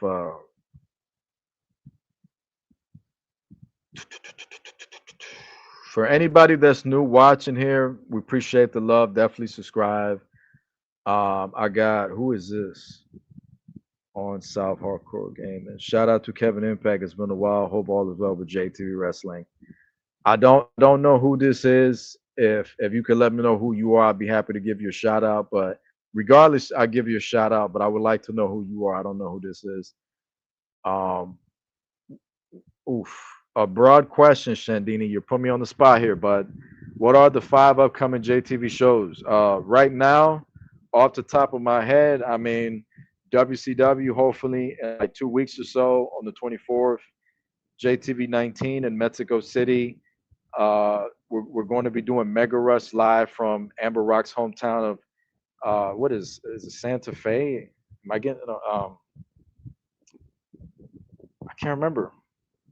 Amber, shit, I can't remember. Amber Rock's his hometown in California for Mega Rush, and then it's going to be Chemical Warfare, which is one of our premium live events that's been built for about a year now. Um, and then after that, uh, it could be Retro Slam, it could be JTV 19, it could be Next Gen, it could be Mega Rush, because after that, the road to Ultimate Showdown begins. And we are planning a Japan tour for after Showdown, but I'm going to reveal right here and now that we're not that's going to change. Um, with the debut of Damian Taylor in JTV Wrestling and some of the Japanese inspiration that's been going on, and some of the inspiration that's been coming from MPW as well. I've really become interested, and I think we need to have a Mega Rush in Japan. I think we need to have, so we need to spend a little bit more time in Japan. So on the road to Ultimate Showdown, we're going to be going to Japan for some of the shows. 19, Next Gen, Mega Rush. We're going to be going to Japan, and we're going to try to spend like time there. Like it could be like 4 shows in Japan, 4 or 5 shows, like 4 shows, 4 or 5 shows will be in Japan for the road to Ultimate Showdown number 6. So there you go. Hopefully that answers your question. So we're gonna move on. Getting a lot of love, man. I love to see talk about Nintendo and the NWO, Saturday Night Video Game, WCW Nitro, Miss Wrestling Video Games. These are the comments I love to read. Um, where you can, what is this right here? Where you KM that wrestled for TNA. I don't. If you specify that question, I'd be happy to answer it. I don't know what it means. Um, are we getting Buck and Jay in real life Street Fight before GTA 6? I mean, likely, man. You know what I'm saying? And I want to go out on the limb, and I would like to take the opportunity on episode 20 of the City of Impact. I would like to issue a challenge. Corey Flash, whoever is listening, if you guys can let Buck one know, Kevin Impact is challenging him for the next episode of the City of Impact. If he wants to come on here and just run me down like a dog, I will give him an open mic to say whatever he wants to say, and then I'll chew his ass out like bubblegum. I'll be happy to have a conversation with that guy. Big shout out to Heel Turn for sure. Um, you know, and we'd love to have him on here. So come on down, Buck. I want to hear what you got to say about the box office hit. We do it ear to ear. What else do we got? What other comments? Fun Man says, I remember was Kevin Impact before Kevin Impact. I saw the story of your career. Thank you, Fun Man. You've seen the K7 hits. I appreciate the love for that. That's on this channel, Kevin Impact K7 hits. It's my career. It's a lot of my career. It's not all of my career, but I got some good highlights on there. So thank you for that. I don't know who. Are you the one that team with Allison Kay and Chelsea Green and TNA? No, I did not. I have not tag team. I don't know which TNA we talking about. If we talking about real TNA, no. We talking about Titan, the Titan Nation Alliance. It's coming back to me now because I had said Titan Wrestling earlier. The Titan Nation Alliance is in my head now. TNA. If it's dumb, then no, I have not competed there. I've done none of that. That doesn't apply to me. What else? What else? I'm trying to catch up. Okay, finally I caught up with other comments. Japan tour, Road to Showdown. I dig it. I got No Kills Laughing. Subscribe to No Kills No Damage. I'm a bust. I'm a bust an invisible water bottle over his head in a little bit. Uh, what is this?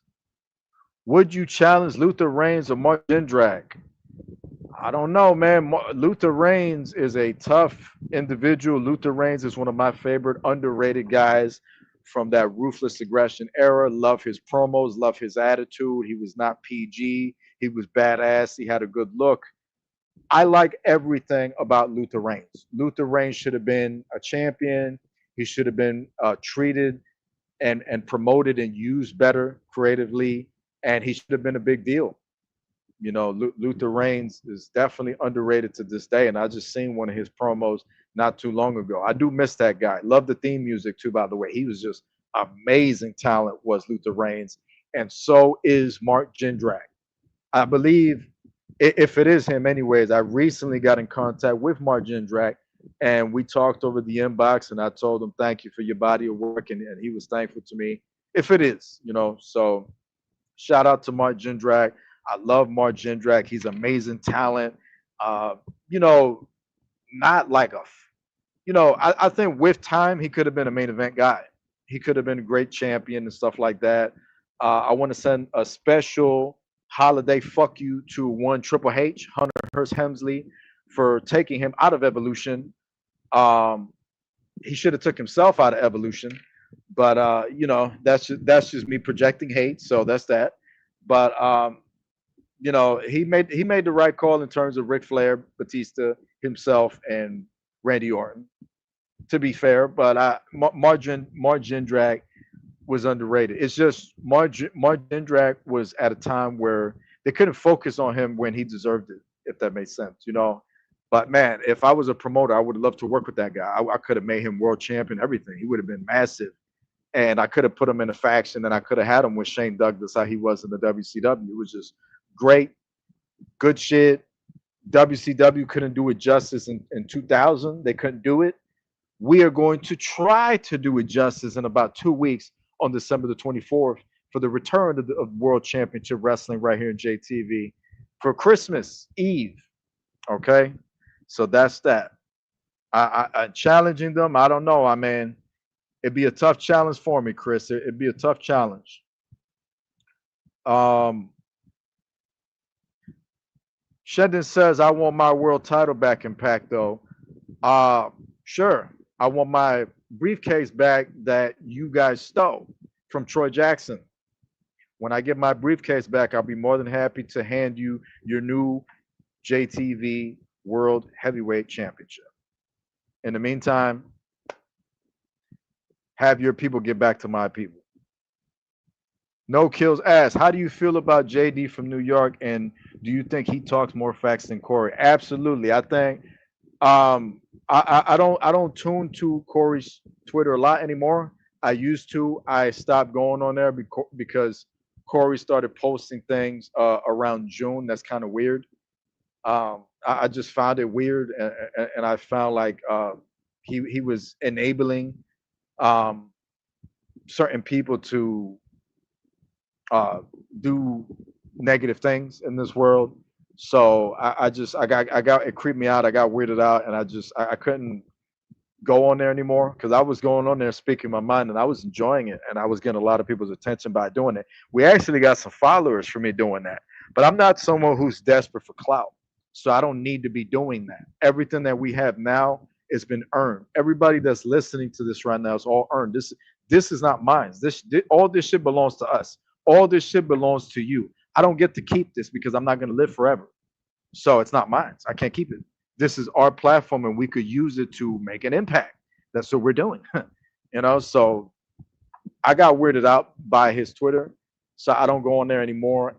Especially after the Mania 41 fiasco. Um, but from I lashed out at JD one time because he was trying to come at Corey. I didn't know what was going on because Corey hasn't sat down with me and talked to me man to man and explained to me exactly what is the issue with JD. I was just told that he's a fucking asshole or whatever. And if you don't know JD from New York on Twitter and YouTube and whatnot, look him up. definitely look him up. That's what No Kills is talking about. And you'll see what I'm talking about. But a lot of what JD is saying, I didn't know all that was going on with the guy when I cussed out JD the first time and he didn't respond to me. Of course he did. Um, I did it because he was coming at Corey. That's why I did that back last year. And then time passed, and I find out through No Kills that this fucking guy is just a lot of what he's saying is true. You know what I mean? I don't agree with every single thing that he says, but that's normal. The same way as an argument in a relationship is normal. It's normal. No Kill said it that, not everybody's always going to agree. That's a fact. That's not an opinion, So I like the guy. I think that he speaks facts.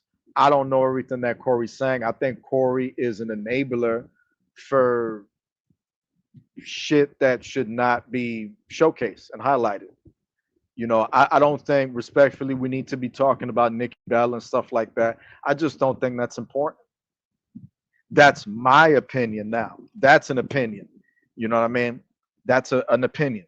But I just don't think shit like that is important. There's a lot of shit that goes on that just like it's not. I don't think it's important. I just think that you focus on positive shit. If Ricky Steamboat came back and fucking shook hands with fucking Carmelo Hayes or some shit on SmackDown, that's important.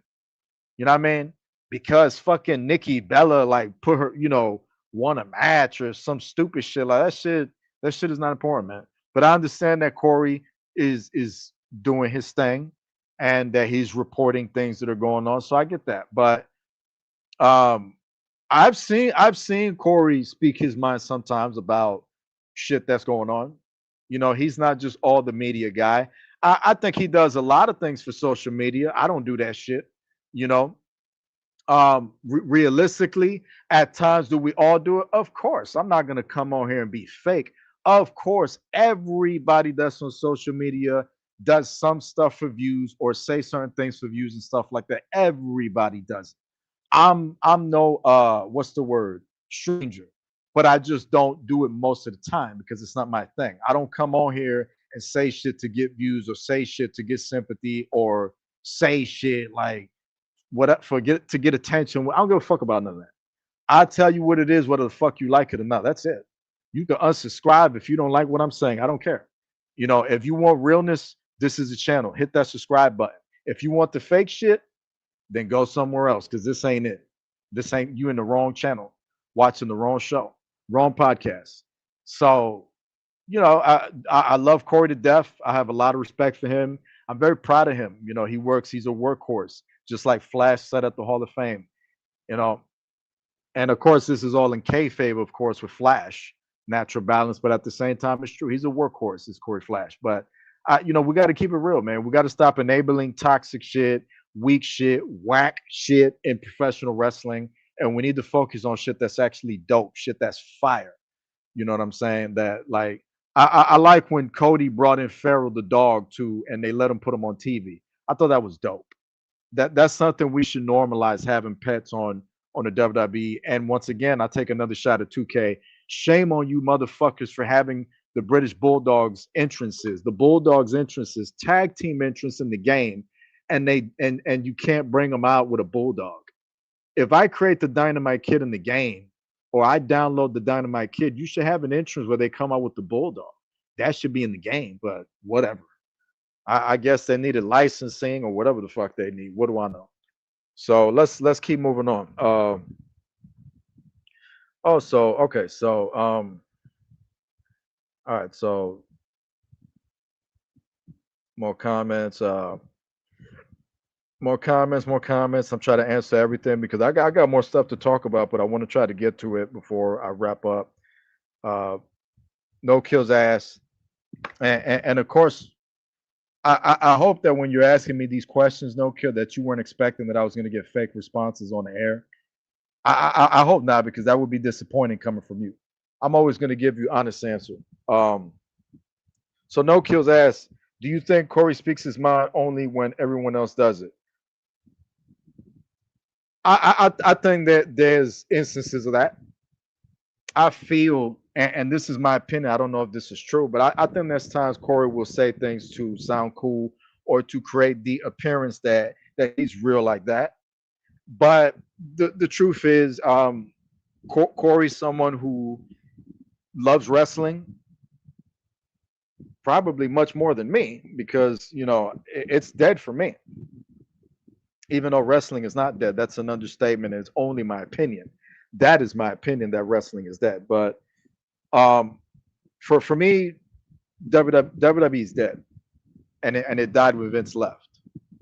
You don't have to agree with that. You don't have to like that comment, but that's what TKO has helped me to understand that the WWE is dead, and this is a new corporate direction that we're going in. And this direction is about money. It's about viral moments, like Karrion Cross said, and it's about just who kisses enough ass to be put on TV. Who's fake enough to be on TV so that we can showcase you and make all this money, and how much can we scam? It's not about being the champion. It's not about being the next Stone Cold Steve Austin. It's not about who's compelling. It's not about who's edgy. It's not about none of that. That shit is done. It's not even about your character anymore. It doesn't matter. Chelsea Green and Ethan Page are rotting away at NXT because we got to put fucking Braun Breaker or whoever the fuck on fucking put Nikki Bella in a match with Stephanie Valkyrie for the title. Like, who thought of that? You know what I mean? So it's just crazy what's going on. So I think Corey enables a lot of that, and I understand he supports a lot of that, and I don't agree with that. But it's his views, it's his opinion. Am I happy that he does it and live his life? Yes, I'm happy that he does it while living his life because that's something he's enjoying. And as a friend of his, I'm happy. I'm happy that he's doing it and enjoying it. But from a wrestling fan standpoint, fuck Corey for that. Fuck him for being an enabler, just like a lot of these soft ass PG marks that they sit there every fucking week and want to try to argue with someone like me and not know what the fuck they're talking about. But moving on. So I don't dwell on that too much. I got no kills laughing and shit. Uh, whatever the fuck he was laughing at. It's a lot of questions. Okay. And I thought I had caught up. I'm gonna try. I'm gonna try. We hearing about SmackDown versus Raw and everything. All right. So I'm gonna close that topic out because I am now done with it, and I'm gonna answer. Since I have one question started, and then oh no, I already answered that question. Never mind. All right. So let me look at my notes and go on to the rest of the topics that I have as we get ready to close things out. One of the top. Okay. I already talked about New Year's. That's out. I'm almost ready to talk about something that I don't want to address, but I'm going to address. We already talked about. Okay, so okay, we talked about 2K, blah blah blah. Okay. Very good. Now I'm hyped. I'm hyped. Okay. All right, so let's talk about JTV Wrestling. What is JTV Wrestling missing? Let me know in the comments. What do you want to see in JTV Wrestling on this channel? What do you want to see? Storyline wise, production wise, maybe podcast wise, show wise, creatively. What do you think that we are missing that you want to see? Is it more half naked women? Is it more cussing? Like is it like Jerry Springer type of storylines? Like, what is missing? Does anyone have anything in the comments? Let me put this up real quick.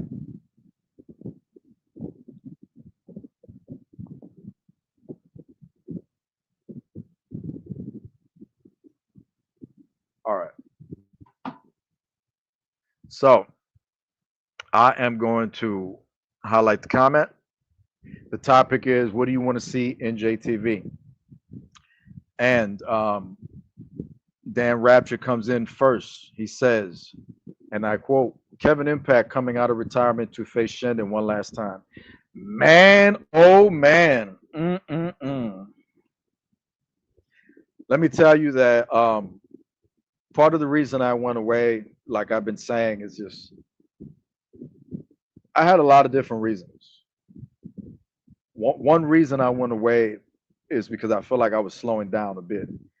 And when me and No Kills was coming up in JTV, Stone Cold Steve Austin had a quote, and it was like, it when it's take too long. It was something like when it takes too long for me to get up, too long for me to fall down, it's time for me to move along and let somebody else do this. And that quote meant a lot to me. A lot to me that quote meant. And I reflected on that quote. Um, when I was competing against Mr. Amazing at Showdown, I was kind of struggling. I was kind of having a hard time. My health has been kicking my ass for a couple of years, you know, to the point that it was kind of affecting me gaming wise. Even when I got the opportunity to play some Call of Duty with the fellas and stuff, at first I was doing bad, and for a little bit my health kind of declined, and even in video games I was doing bad. So I felt like I was bloated, I was gassed out at the match with Mr. Amazing. And after the match with Mr. Amazing, the spectacle was amazing. Loved the showdown. I'm happy I finally got to have a match with him at Showdown. It just felt like looking at the stars and everything, and looking at the arena, it just felt like, you know, respectfully, a lot of y'all really just want to face me and just beat me and just to brag about it. It's not that you really want me to come back. So it's not that you really want me to come back. You just want to be able to beat me to brag about it, to put it on your resume.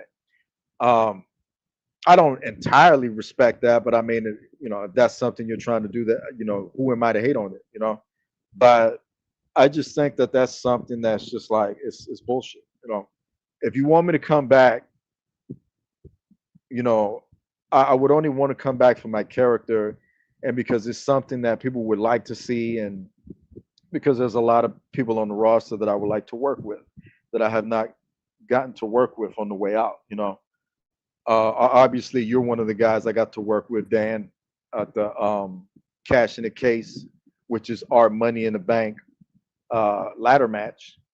For JTV, it's Cash in the Case, and I got to work with you on there, and you pissed me off because when you and I got to work in that match, you stiffed me a little bit, and when I was trying to work with you, you was trying to go try hard, and when you was trying to go try hard, I had to slow you down a little bit because you want to be all, trying to dominate and shit when I'm trying to make you look good. I was even trying to sell for you. So I didn't appreciate that, but I do appreciate that we got to work, and I am proud of you, and I'm happy that I got to work with you. But in terms of working with Shandon, it's a dream match that I got, and it's a dream match that I would want. I'll say that. I got a taste of that dream match and a really horrible match on my part. Uh, I apologize to Shandon for ruining our match in Kuwait for JTV, or JTV Next Gen Vendetta. His pay-per-view concept, Shandon's the guy that came up with it, and I give him all the credit in the world, and I apologize to him for ruining our match. That was completely my fault, you know. And it's a dream match of mine now to want to come back and wrestle that man. And honestly, I'm becoming interested in the idea. A few days ago, going on 2K, being able to move again, it felt really good. I'm not gonna lie to you. I love the feeling, and with CJ Mondo coming in and No Kills getting in that ring, and listen, man, there's a lot of interesting things going on right now in JTV, and I'm starting to get that feeling again. But I want everyone to understand something that is very, very important to me. My match with Mr. Amazing means a lot to me. And out of respect for him is mainly why I retired. So part of the reason why I don't see myself coming back is because I want to respect that match that I had with him. If I come out of retirement, then I'm disrespecting the final match that I had with Mr. Amazing. I already kind of did that at Showdown when I came out again to do the Cash in the Case ladder match with you guys, but that was something else I did on the way out because Keith Ocean talked to me about this concept and we wanted to try it out. I believe it worked. You know, I think it's like the match is like almost 200 views now, and you don't see a lot of that a lot of the time. You know, with the exception to Colin, who get thousands of views, and No Kills, who get thousands of views. You know, just by putting a match up. I can't do that yet. You know what I mean? So respect, but uh, would love to work with Shendon. I think he's the guy. He's the world heavyweight champion, and he's the future. You know, I would love to work with him, but I just think that he's got probably far more important things to do with his career than to get in the ring with me. I would not want to ruin anything else. Okay, so I'll leave it at that for now. But I do appreciate the respect, Dan. I'm gonna move on. I'm gonna put the topic back up and see what other questions you guys have.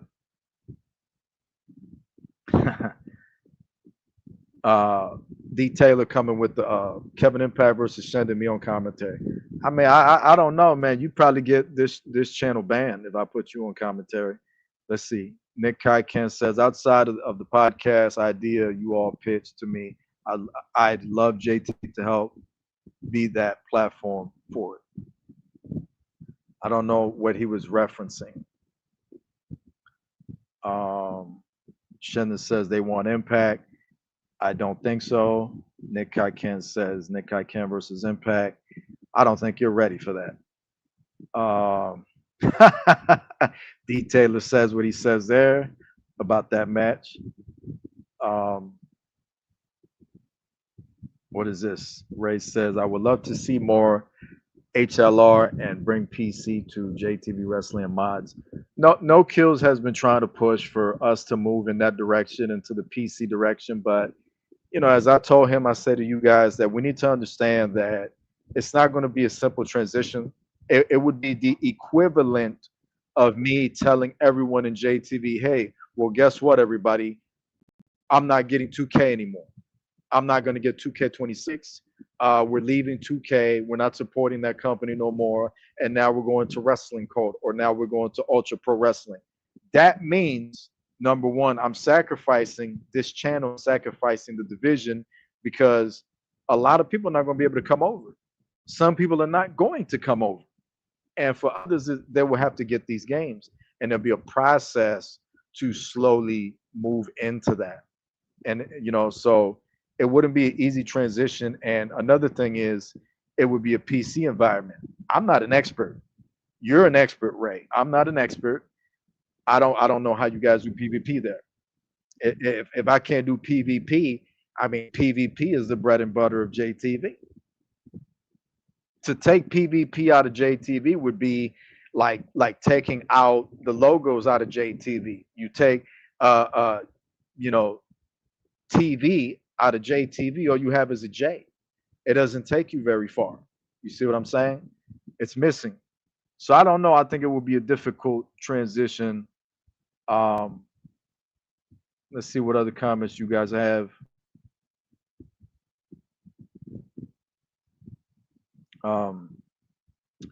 D. Taylor says, I typed in Moonlight Pro Wrestling, something else came up. Did you change your name again, Ray?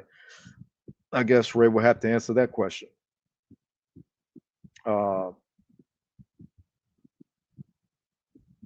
Amber Rocks is saying Amber Rocks versus Kevin Impact. Jesus Christ. I mean, you know, I'm very hesitant after what happened to Mark Bennett. You know, that man had a really good match with her. They made history. I mean, Amber is guaranteed a Hall of Fame spot in JTV. If Amber retires right now after this podcast, she's like, well, you know, I'm done. She already is going to the Hall of Fame just because she had that match with Mark at the Hall of Fame. That's never been done. And she had the Pumpkin Night match with Aerie and John Skinner. That's never been done. Two girls, one guy. You know, it's never been done. It was history in the making. So I'm talking to a Hall of Famer right now, a JTV Hall of Famer. And would I like to work with you in the ring, Amber? I'm pretty sure we could have a hell of a match. I'm very positive that'd be great. What other questions do we have? D. Taylor says, if you come out of retirement and face Shen, it's going to blow up like the world. Oh man, come on, what are you doing? I can't believe you made me read that out loud, man. We're gonna move on from that. Damn, man. That man got no chill button. Showdown. Shendon says Showdown is not too far. It's possible, Impact. Hey man, in the world of JTV wrestling, if we can revive Stan Lee for one night, anything is possible, Shandini. Be on the lookout. Wink, wink. Mark Bennett says Bannon versus Impact. Damn, you guys really want to fight me, don't you? Impact versus Mark Bannon. You are one of the greatest amateur professional wrestlers I've ever seen. I honestly made excuses to bring Mark back when we was having issues back then, because individuals had lied to him and had tried to manipulate him to leave JTV. Individuals who I no longer hate, but the truth is the truth. It happened. Um, he was brainwashed into believing that I was a bad guy and all this other stuff, and then the truth came out. Um, would love to work with you anytime, Mark. A match with you is a gift. The mechanics, the back and forth. You know what I mean? It's just like Bret Hart versus Mr. Perfect. Would love to work with you anytime. Yeah, I know the spot is empty, Shandini. I know the spot is empty. You got that World Heavyweight Championship belt, and it should be in my interest to be coming after your ass. You know, with the way things have been in the locker room here in JTV, I would imagine that I might be the only guy that got the cojones to go after Shendon's World Heavyweight Championship if nobody else is going to do it. But I guess we're going to find out. 2026 is approaching. Ultimate Showdown 6 is approaching. GTA 6 is not approaching. Anything is possible. Top that. Shendon says, all right, remove JTV, BKS. I don't know what he's talking about.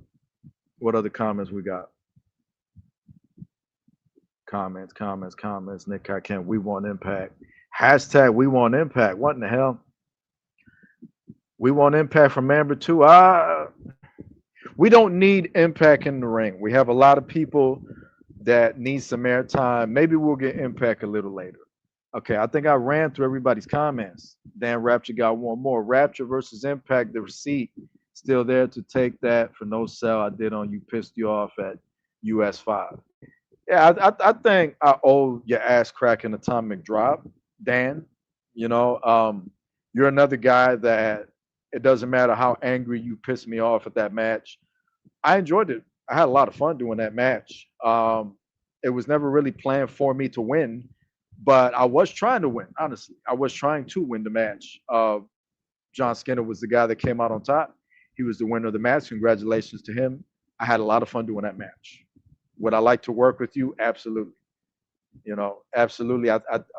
With the stuff that I've been seeing from you on TV and the matches, you are an extraordinary talent. I'm very happy that Amber Rocks brought you to JTV and put in a good word for you. And I mean, it wasn't me. You owe all this credit to yourself and to Amber. If it wasn't for Amber, you wouldn't be here. So shout out to you, and double shout out for beating the shit out of Sub-Zero in your debut on Halloween. All right, what else do we got? Devin Kiloa says, Devin Kiloa and Impact Tag Team. Listen, man, you're too soft to tag team with me, brother. You're going to have to find your cojones first before you can tag team with me. And I do have to talk about you in a little bit, so stand by. So I wouldn't want to tag team with you because I think you'd probably walk out on me. I wouldn't trust you. We want Impact, Dan Rat. Okay, we're going to move on. So what did I just talk about? What you want to see in JTV? Damn. The only thing they want to see in JTV is Kevin Impact. Come on, man.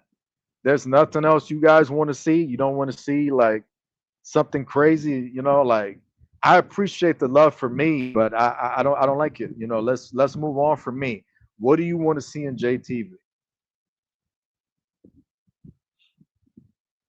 It's time, Shendon. I agree. It's time for you guys to tell me what do you want to see in JTV. If you got nothing, we can move on. But I would like to know. Corey's Flash retiring. All right. We're just gonna move on, man. We're gonna move on to my next topics. So, what do you want to see in JTV is now out. So, I got a few more questions. Um, I have an interesting one that maybe you guys could maybe you guys could answer this one, and maybe you will like this topic that I want to ask. Okay, so get ready for this, and you could pick whatever you want. Okay, have fun with this next topic.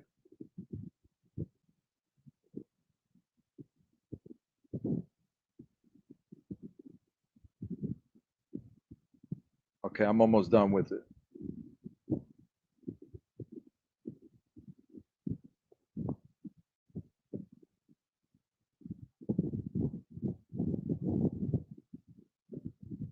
All right, you guys ready?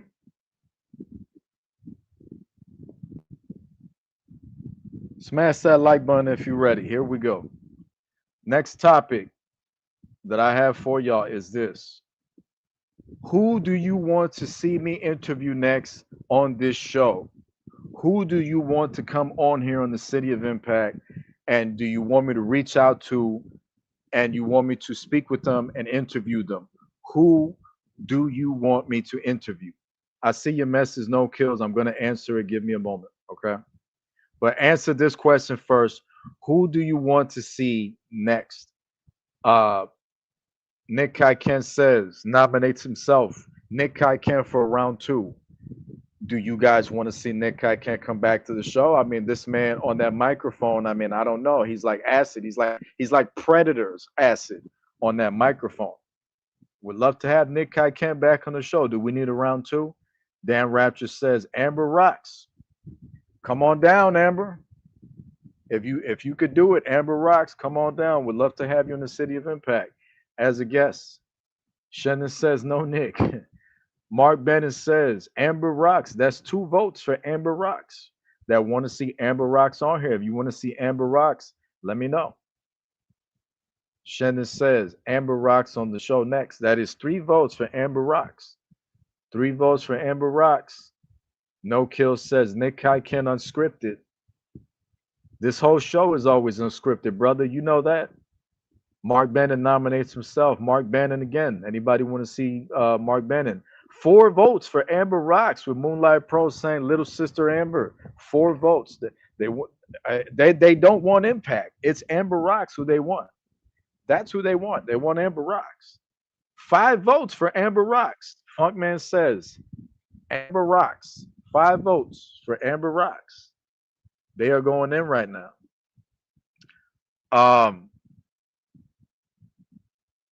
So I want to go ahead and answer No Kills' message that he had. I don't know. Is this a question? We want to see Shen and Amber wedding on JTV. I don't know. I think from what I've seen thus far, I think Amber Rocks has something special for Shandini, but I think she just does not like that Shandini has become such a piece of shit. She's enjoyed. I remember talking to Amber and backstage, and her telling me she had a lot of respect for Shandon when he was King of Legends. You know what I mean? And I think a lot of people would love to see the King of Legends return, not Kevin Impact, the King of Legends return to JTV and unleash all hell. You know what I'm saying? Maybe the King of Legends could turn on the virus that he's keeping alive, a virus that I created. You know, that he's not killing off. Ouroboros virus, Mr. Resident Evil, brother. You know what I'm saying? The same way Mr. Amazing showed me the light and helped me leave BKS from one brother to another. I'm telling you right now, Kevin Impact to Shandon, leave BKS, man. Come back to the light. Screw that shit. You know what I'm saying? Dallas Goldman is the ugliest JTV superstar I've ever seen in my life. You know what I'm saying? Funkman is lazy as shit. Axel bust me open, threw me out the arena. You know what I'm saying? John Skinner, well, you know, lavish. It's time to go, Shandini. It's time to come back to the light. It's time to prepare because A lot of you guys have been falling asleep, but I really do feel like the Scar Brotherhood is just manipulating everything. And you can quote me on this, and I'm predicting this right now, that I feel the Scar Brotherhood is playing mind games and nobody's noticing. You know what I mean? Everybody's just focusing on BKS and all the drama that's going on and everything, you know. So um a wedding with Shannon and Amber, I would like to see it, you know, but Shannon's got to become a man again before we do that. You know what I mean? He needs to put the he needs to put Lucille down on the ground. He needs to put Jimmy Hart's megaphone down on the ground. He is not the mouth of the South. He is the king of legends. He may be some of y'all's majesty, some of you fans that enable him and love this sadistic, sinister, evil side of Shendon. You know what I'm saying? And we've seen a lot of adaptions because when he came out with Noel at Pumpkin Night, he was tapping into more evil. You know what I'm saying? You can literally see the evil coming out of Shendon when he walked to the ring with the 2 championship titles. And Conscience called him a dickhead, whatever he said. So, you know, this man, he's the guy. He's the man, but he needs to remember who he was. Let's move on. JTV is good the way it is. What other questions you guys have? Nick Kai Kent says, "What's the matter, Shen? Scared? I'm gonna talk shit about you and your bitchy kid-like sellouts." Take it easy, Nick. You're peeping my interest. I might do a 2-for-1 and bring him and Amber on here on the next one. But I really want to talk to Buck. I think Buck One has some interesting things to say about Kevin Impact. Possibility of me taking the world. Oh, he's aiming at your world title belt, Shandini. Shandon says the King of Legends is dead. 2018, 2023. I don't know about that because the King of Legends was going back far back into Evolution Club and EIPW, you son of a bitch. So, you know, you gotta update that. King of Legends has been around a lot longer. Um, um, I'm gonna skip some questions that I don't want to answer. I'm not gonna answer certain things because I just don't want to talk about it. Um, but I will answer this one. Dan says Iron Misfits on the podcast. Yeah, I mean, come on down. You know, the Habibi, Dean Apex just came in. Mark Bannon is acting like he took over the Iron Misfits. I don't know what negotiation y'all got going on. Convel Wolf has gone away. He doesn't seem to be coming back. Don't know what the deal is, but he's gone. And Mark Bennett has declared himself the new leader. We saw that at Pumpkin Night, and not only that, I mean they've acquired Dean Apex. I don't know what deal they got. Do I think it's a great opportunity for Habibi? Absolutely. I think Dean Apex has got an opportunity to be a bigger star running with that faction. And I believe that they need to continue to add names, keep signing people to the Iron Misfits, expand that faction more. Freak Show, same thing. I don't want to say the same thing for the Skull Brotherhood. You guys could die off, but you know, and same with BKS. You know, I mean, you guys. I don't know, but at the same time, I don't want to hate on BKS because I love edgy, compelling TV. I think they're it, and I can't hate on that. BKS reminds me of the NWO and D Generation X, and you know, I mean, I'm a part of the creative process, so I can't be fake. You know what I mean? So I'm gonna say that. Would love to have the Iron Misfits. What else do we have? More comments, more comments, more comments. Iron Misfits, prepare more members, yada yada yada. Okay. Uh from the Iron Misfits to Nick Ken to Amber Rocks to some of the other people mentioned in the comments. I mean, anything is possible in terms of anybody that could come on the city. And if I said something you disagree with and you want to come on the city, you're more than welcome. Hit my inbox up. I'm not a hard man to find. You know what I mean? You can email, excuse me, you can email us at jtbwrestling@gmail.com. You can email us, let us know who you are and that you want to be on the show, and we'll get you accommodated. I'm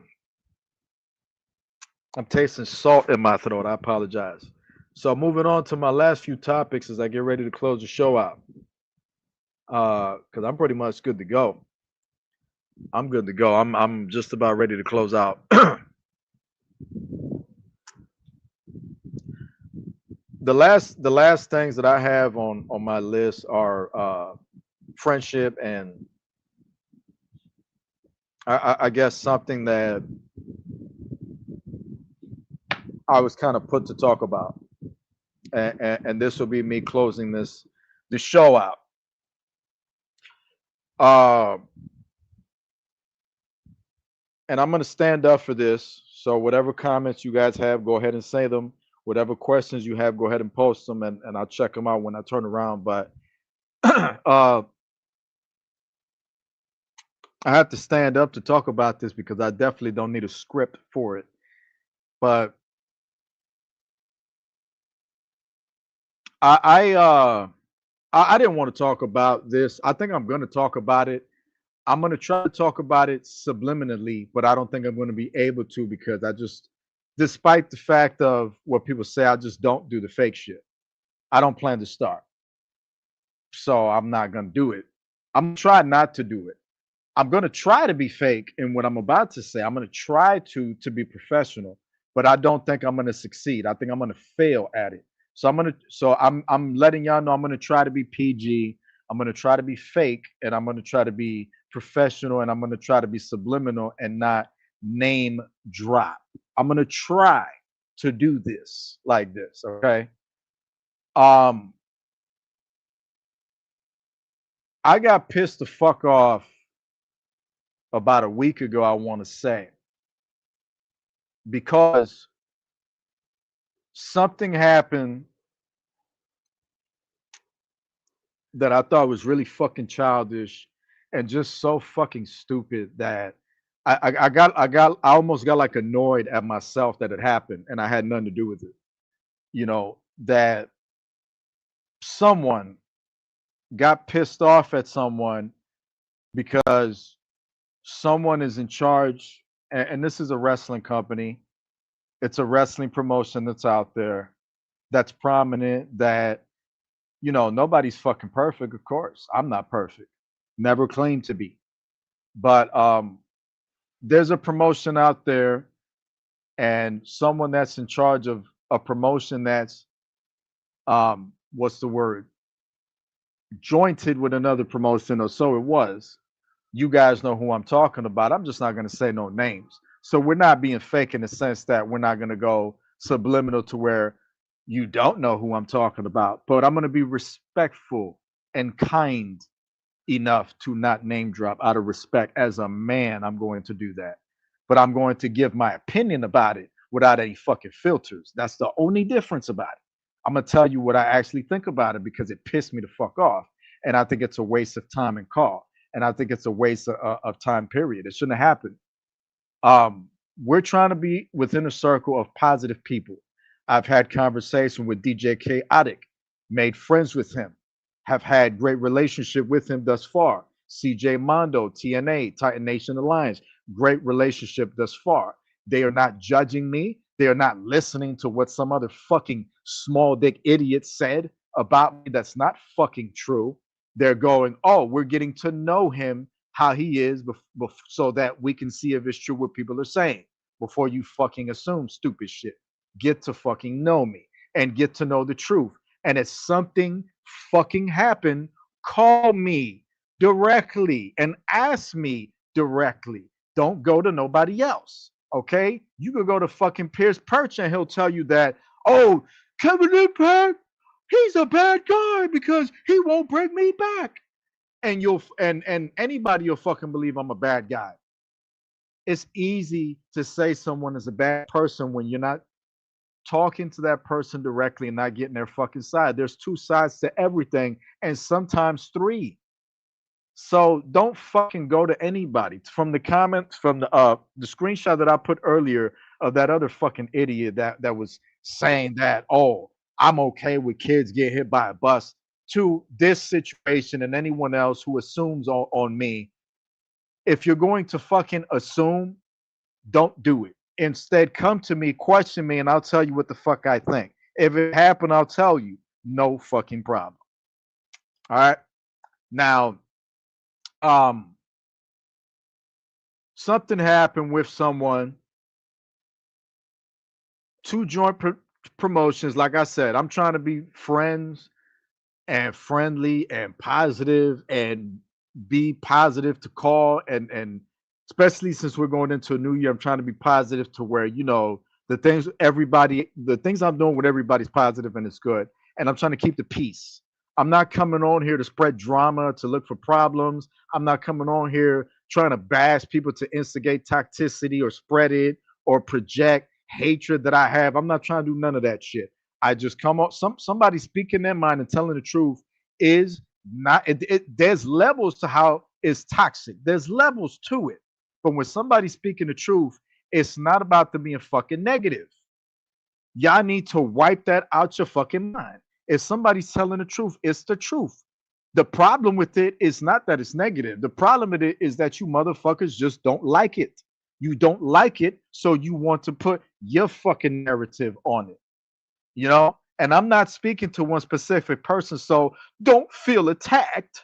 I'm not targeting one person. I'm speaking in general terms that I'm saying this shit. If you don't fucking like it, tough shit. This is what I bring to the fucking table. I'm a grown man. I don't play fucking games with nobody. The only time I play games is when I'm on the PS5. That's it. Okay? So I'm being kind. I'm being respectful. I'm not looking for problems with anyone. Nothing like that. All right? So don't take me the wrong way. Now, hold the fuck up because I'm thirsty. I gotta open one of these waters that I got. Thirsty as shit. Been talking so much, I feel like my arms is falling asleep. God damn it! And y'all want a whole Kevin Impact statement? Shit, let me drink some water. Damn, some good shit. You hear the water bottle? Oh. In any case, continuing on my Kevin Impact statement to close this bitch out. What happened is that these two joint promotions that are supposedly working together, even though from what I see, and I don't know this to be a fact, this is just my opinion, since you motherfuckers want to, since you really want to paint pictures of me, I'll give you reasons to paint pictures of me with what I'm saying. That way you could take it and then flip it however the fuck you want. If you're going to look at me negative for what I'm about to say, if I'm going to say it in a derogatory way. Let's say it like that, okay? You motherfuckers want to paint pictures of me, so I'll give you a lot of my fucking drawings right now, my paintings I'm going to share with you. Let me share my art with you. Hold on, I'm thirsty again. So here's the thing. You ain't never met nobody like me and Carl. You ain't never seen nobody like Kevin Impact and Carl. I'm like a Roddy Piper. I'm like all that shit. I'm New Jack. I'm all of it. I'm not playing games with none of y'all. All I want to do is love y'all, give y'all my respect, and create art. I don't want no problem with nobody. But some people in CAW are just small-minded and they create issues for no fucking reason. These two jointed promotions, they were supposed to be working together for the better part of Carl, the better part of themselves, and trying to keep positive things. A situation happened where, from what I understand, I don't know all of it, so I'm going to assume a lot. I can only assume. I'm not saying all this is fact. Some of the things I'm saying is fact, but all of it is just mere speculation. From my understanding, one person, there's probably more. I know there's more, but I came in contact with one person over the issue. Let me think before I say this.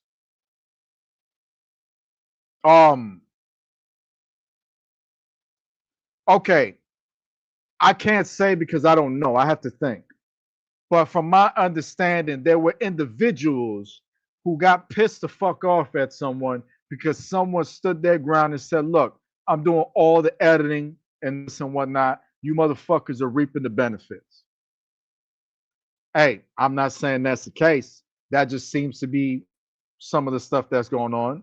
And individuals didn't like that. Individuals took it upon themselves to stab this person in the back, which I think was fucking stupid because if this person's doing the editing, obviously their final say it means more than anybody else. Okay, and that's just my opinion. It's a factual opinion of mine. So I think that it's called you shut the fuck up and you let the man do his fucking job. If you don't like something, you talk about it, we address it, we handle it, whatever is the case. But you know, if motherfuckers is not editing shit and you're not able to, don't step on the fucking creator. Give them time to do what they got to do to get the fucking show out. That's how I feel about that. If you really want to know. And I'm not done. That's the tip of the iceberg. Um, let the fucking man work, and that's it. And if you don't fucking like it, then you get yourself a fucking computer, do your own shit, and you can make it fucking happen. And when you fucking do it, I'll give you all the respect in the world. And I say this person is a real man, real shit. And I'll watch your show and I'll hit thumbs up and I'll subscribe and I'll like it. And whatever you want me to do, I'll do it. But if someone's doing all the fucking work, just let them do all the fucking work. You know, that's it. I have been involved with this community and I let this person do their job. There's things I didn't fucking like, but I still do my job. You know? And that's just how it fucking goes. Because my job is not to be there to take over. My job is to advise. My job is to do my part. That's it. It's not to go, oh, we can't do this. The fuck, you know? So we got to get on top of that. And I got pissed off that this individual was targeted because they took high ground. I thought the timing to it was just fucking dumb. And what pissed me the fuck off worse than that is that I was targeted. JTV was targeted. We haven't done a fucking thing. We were targeted because we, I guess, were supposed to pick fucking sides. Nobody came to me. Nobody came to me say, hey, brother, what do you think about this, brother? Or, hey, you know, how about you turn on this person and side with us? Nobody came to me and asked me, hey, come with us. Lead this person, block this person, blacklist this person, if you will. Nobody said that. A group of people just assumed that I was supposed to turn on someone and side with them. They just assumed I was supposed to know that. JTV was supposed to know that. You know, when you could have just talked with us and it probably would have been over. But instead, you chose to be toxic. You chose to be toxic, ignorant, childish, everything in the fucking book for no reason. It was stupid, man. It's stupid. It's almost New Year's. This month is Christmas. And look at the stupid ass shit we're doing. It's dumb. We're grown ass men doing stupid shit like this. It's fucking ridiculous. Fucking ridiculous. And I got to have one of my closest friend, Chris Conscience, in the middle of a lot of that stupid ass shit for no fucking reason. He's tired of it. I'm fucking tired of it. Okay? And to the guy that I'm defending, the same shit with you. I've told you time and time again of the fuck shit that you got to stop doing. Time and time again, I said that. Let me just make sure y'all can hear me. Yeah, because I'm getting spammed everywhere. Facebook, everything. Listen, man, I don't give a shit. I'm fucking pissed the fuck off now. And this is why I waited so I can get all this shit out of the fucking way just to close this shit out. And then after this, I'll go off the air. All right. But it was fucking dumb. The shit is fucking dumb. I didn't understand it. When it happened, I'm like, what? Automatically, by default, JTV had selected. By default, we had picked a side simply because I made a comment at another fucking idiot who's a fucking rat motherfucker, you know what I'm saying, who's a fucking snake in the grass and is not going to change. That motherfucker is not going to change. That motherfucker continue want to associate with pedophile enablers. He's a fake motherfucker, just like a lot of the circle that runs with him. I don't have a fucking problem saying that because it's the truth. It's not a fucking opinion. Okay? Screenshots do not lie. Okay? And from what I saw, that y'all don't know, I know, y'all ain't shit for that. August, ever since August.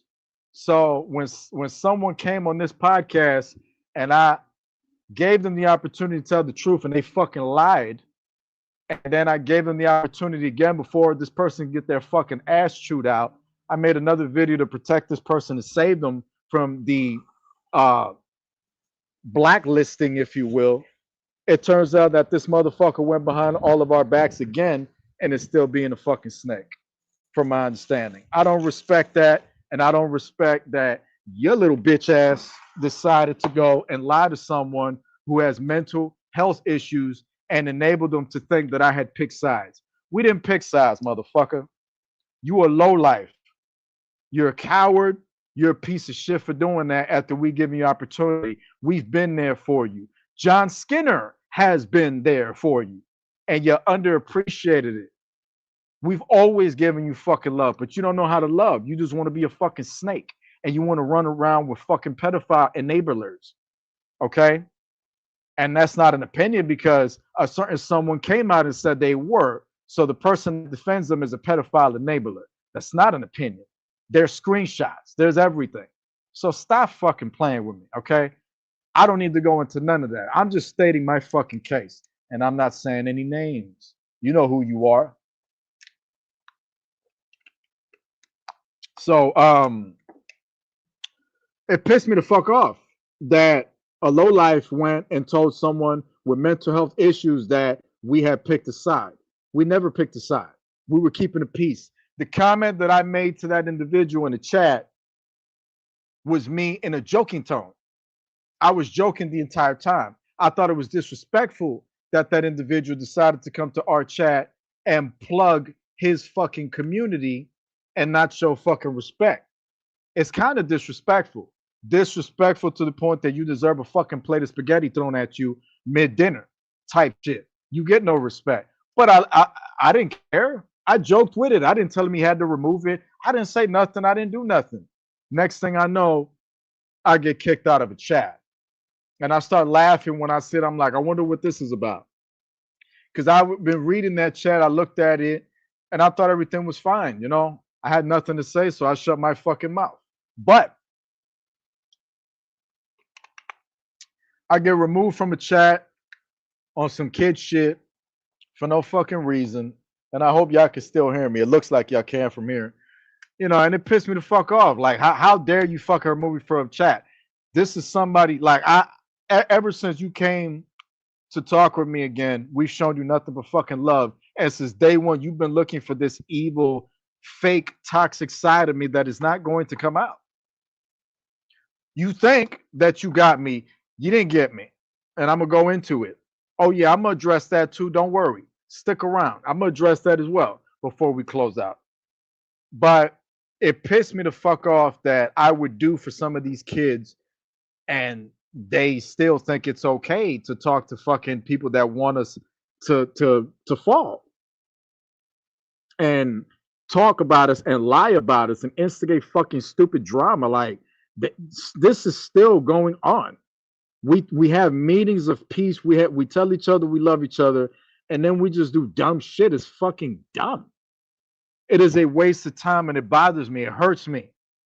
It hurts me a lot that these things is going on.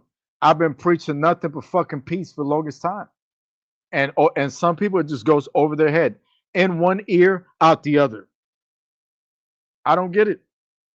I just don't get it. So that pissed me the fuck off that I got kicked out of that group chat over stupid reasons. I don't care about it.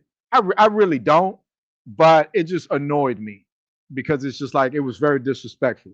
I don't get told why. I do appreciate one person that when I asked why I was removed, they told me why. They told me why I was removed.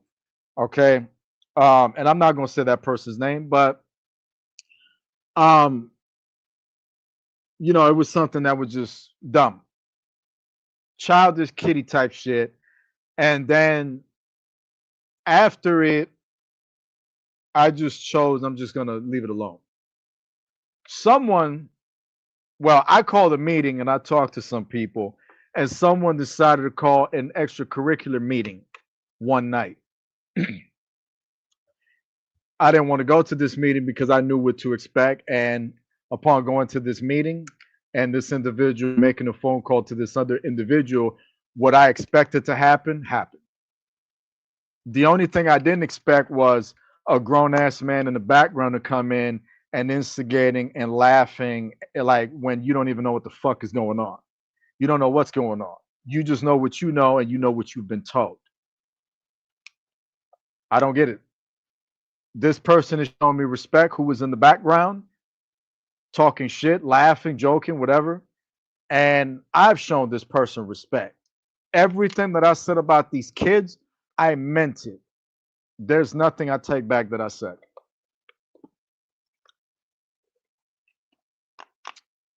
I'm about to close out soon because I'm not feeling too good. Give me a moment. I just get pissed off.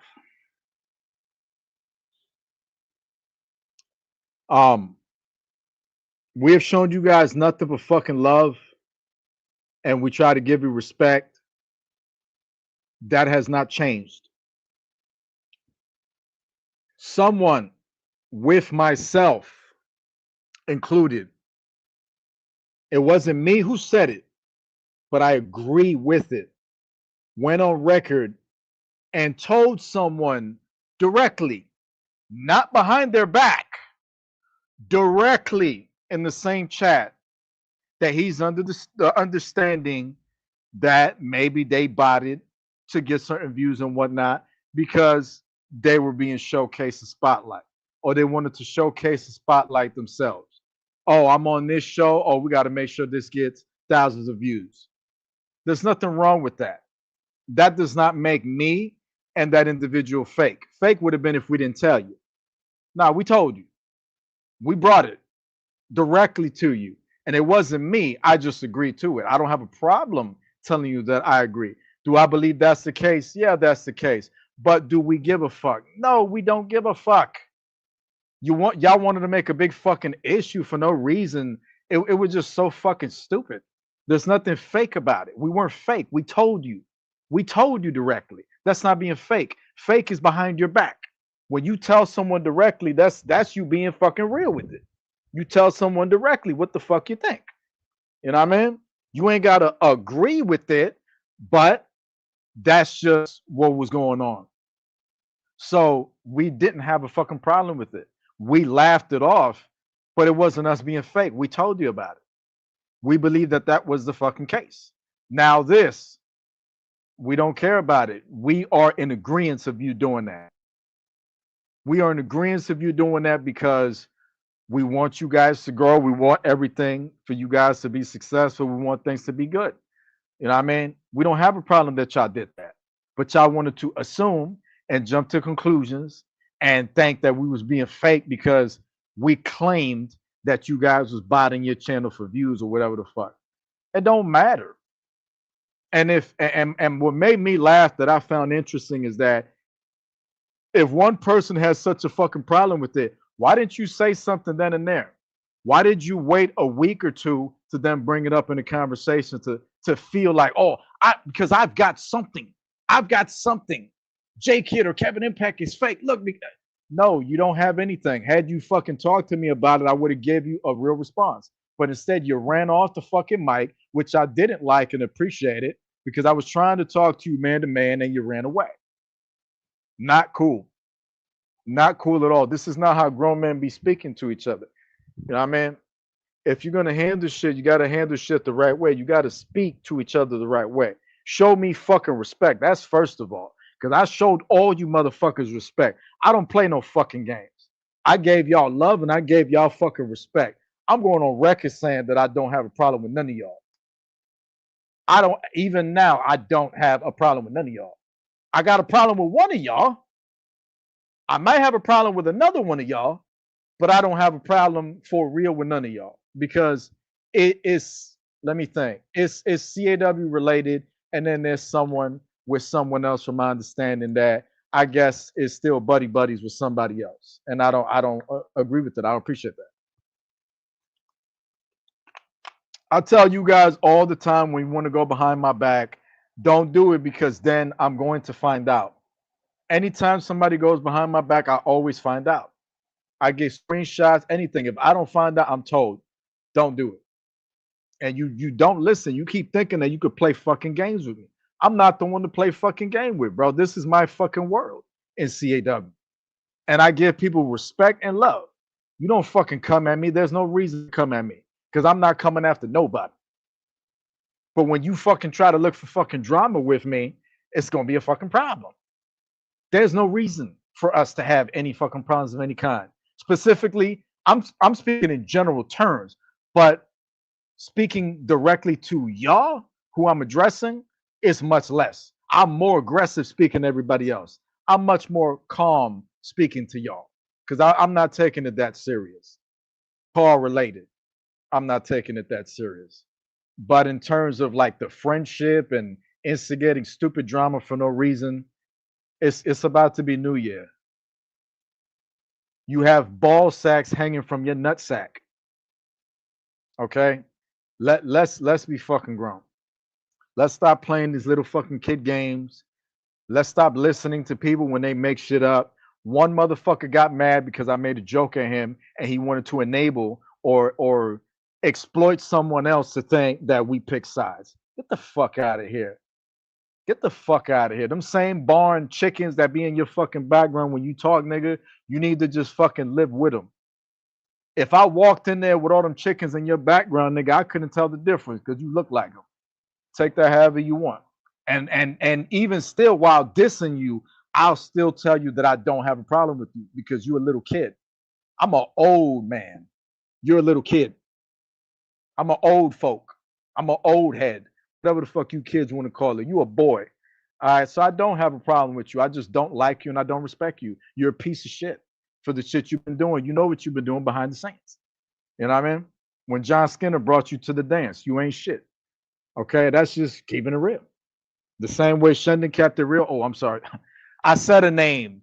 I apologize. That one slipped. I said I was gonna try.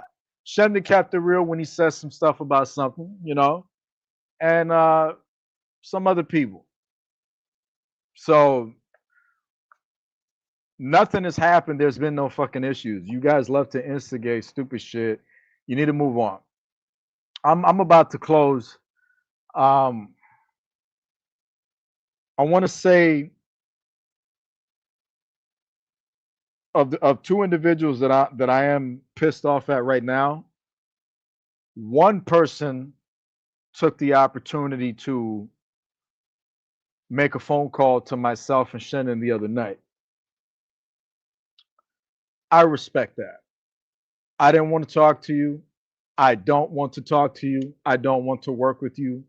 I don't hate you. I don't have any problem with you. But we had something that we was working on, you and I took time to work on our relationship and I grew close to you. What I agreed to on what someone said you and your buddy did to get views, that doesn't make me fake. But what you did makes you kind of fake. And what you've been doing behind the scenes with you know who makes you fake. When you yourself has shitted on this individual. Meanwhile, y'all are kicking it. Come on now. That shit don't add up. All right. So you fucked it up. There was no reason for it, but I don't hate you. I wish you well. I hope things work out. I hope that I saw you were panicking when certain people were kicking you out of shit and stuff like that was going on, and there was one individual who wanted to defend your name among others, who probably doesn't know what the fuck is going on, but they want to assume on someone else.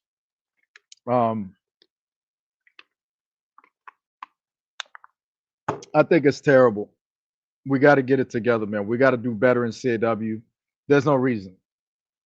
And everything that I'm said is not for nobody to get mad. All this is learn from it. Listen to everything I said and go, you know what? He's right. And you don't have to reach out to me and say, yo, I apologize. I want to be friends. I don't need none of that. All that I ask from you is just be happy. Be happy. Stop fucking spreading actual fucking drama and toxicity and being fucking childish and try to make call better. going into 2026, try to make things better. Try to not let people lie to you and manipulate you and stupid. Stop doing that. Okay, you got a fucking brain. Use it. You're grown up. Be it. Have fun. Make peace with the right people, man. You know, and fucking live your life. Stop fucking doing stupid shit. It's a waste of time, bro. We're only here for a little bit of time. We're visiting, and you guys want to waste time and stupid shit like that. That's why I left when we was on that phone call. I left. I'm like, I don't have time for this. I don't know if you guys was expecting me to argue back and forth. Maybe you were, but I wasn't going to do it. I don't have time for that. We grown adults. Get your shit together. All right. I still wish you guys a happy holidays. I don't have a problem with y'all, but I'm pissed the fuck off at two of you. And I don't want to say that if you guys want to speak to me, it's no, but I don't want to speak to you. So I'm just letting that be known. I have nothing to say to you. I'm very disappointed and annoyed, and I hope that things are going to get better. I hope that y'all's community grows and everything goes good. I hope everything goes good, and you guys get away from these pedophile enablers and supporters, and you get away from all these toxic people and stop listening to idiots for sure. You know what I mean? Somewhere around there is it, but I give respect to someone that took the time to make that phone call, even though I don't want to talk to you. You spoke to someone else, and I respect you for that. I want you to know that. It means a lot to me, same as that person that you called, and that's what we look at. You know, everybody we dealt with in the past, a lot of these toxic pussy motherfuckers that was here that backstabbed us, they don't have the guts to call me and apologize and get their shit right. One person tried to call me early in the morning, but I have nothing to say to that person. I don't want to speak to them no more. I don't want to be friends. You ruined it to where I could never do it again. I don't care what happens. I'm not able to do it with you anymore. And you have to live with that. You did this to yourself for no reason because you wanted to be in your feelings and you want to believe people and you want to be fake as shit. So it's not that serious. I don't give a fuck what you guys said in the background, whatever. Like that shit did nothing to me. I want you to know that. I was just disappointed. And I hope that things will get better for everybody. Let's spread positivity. Let's be good. Let's enjoy a good new year.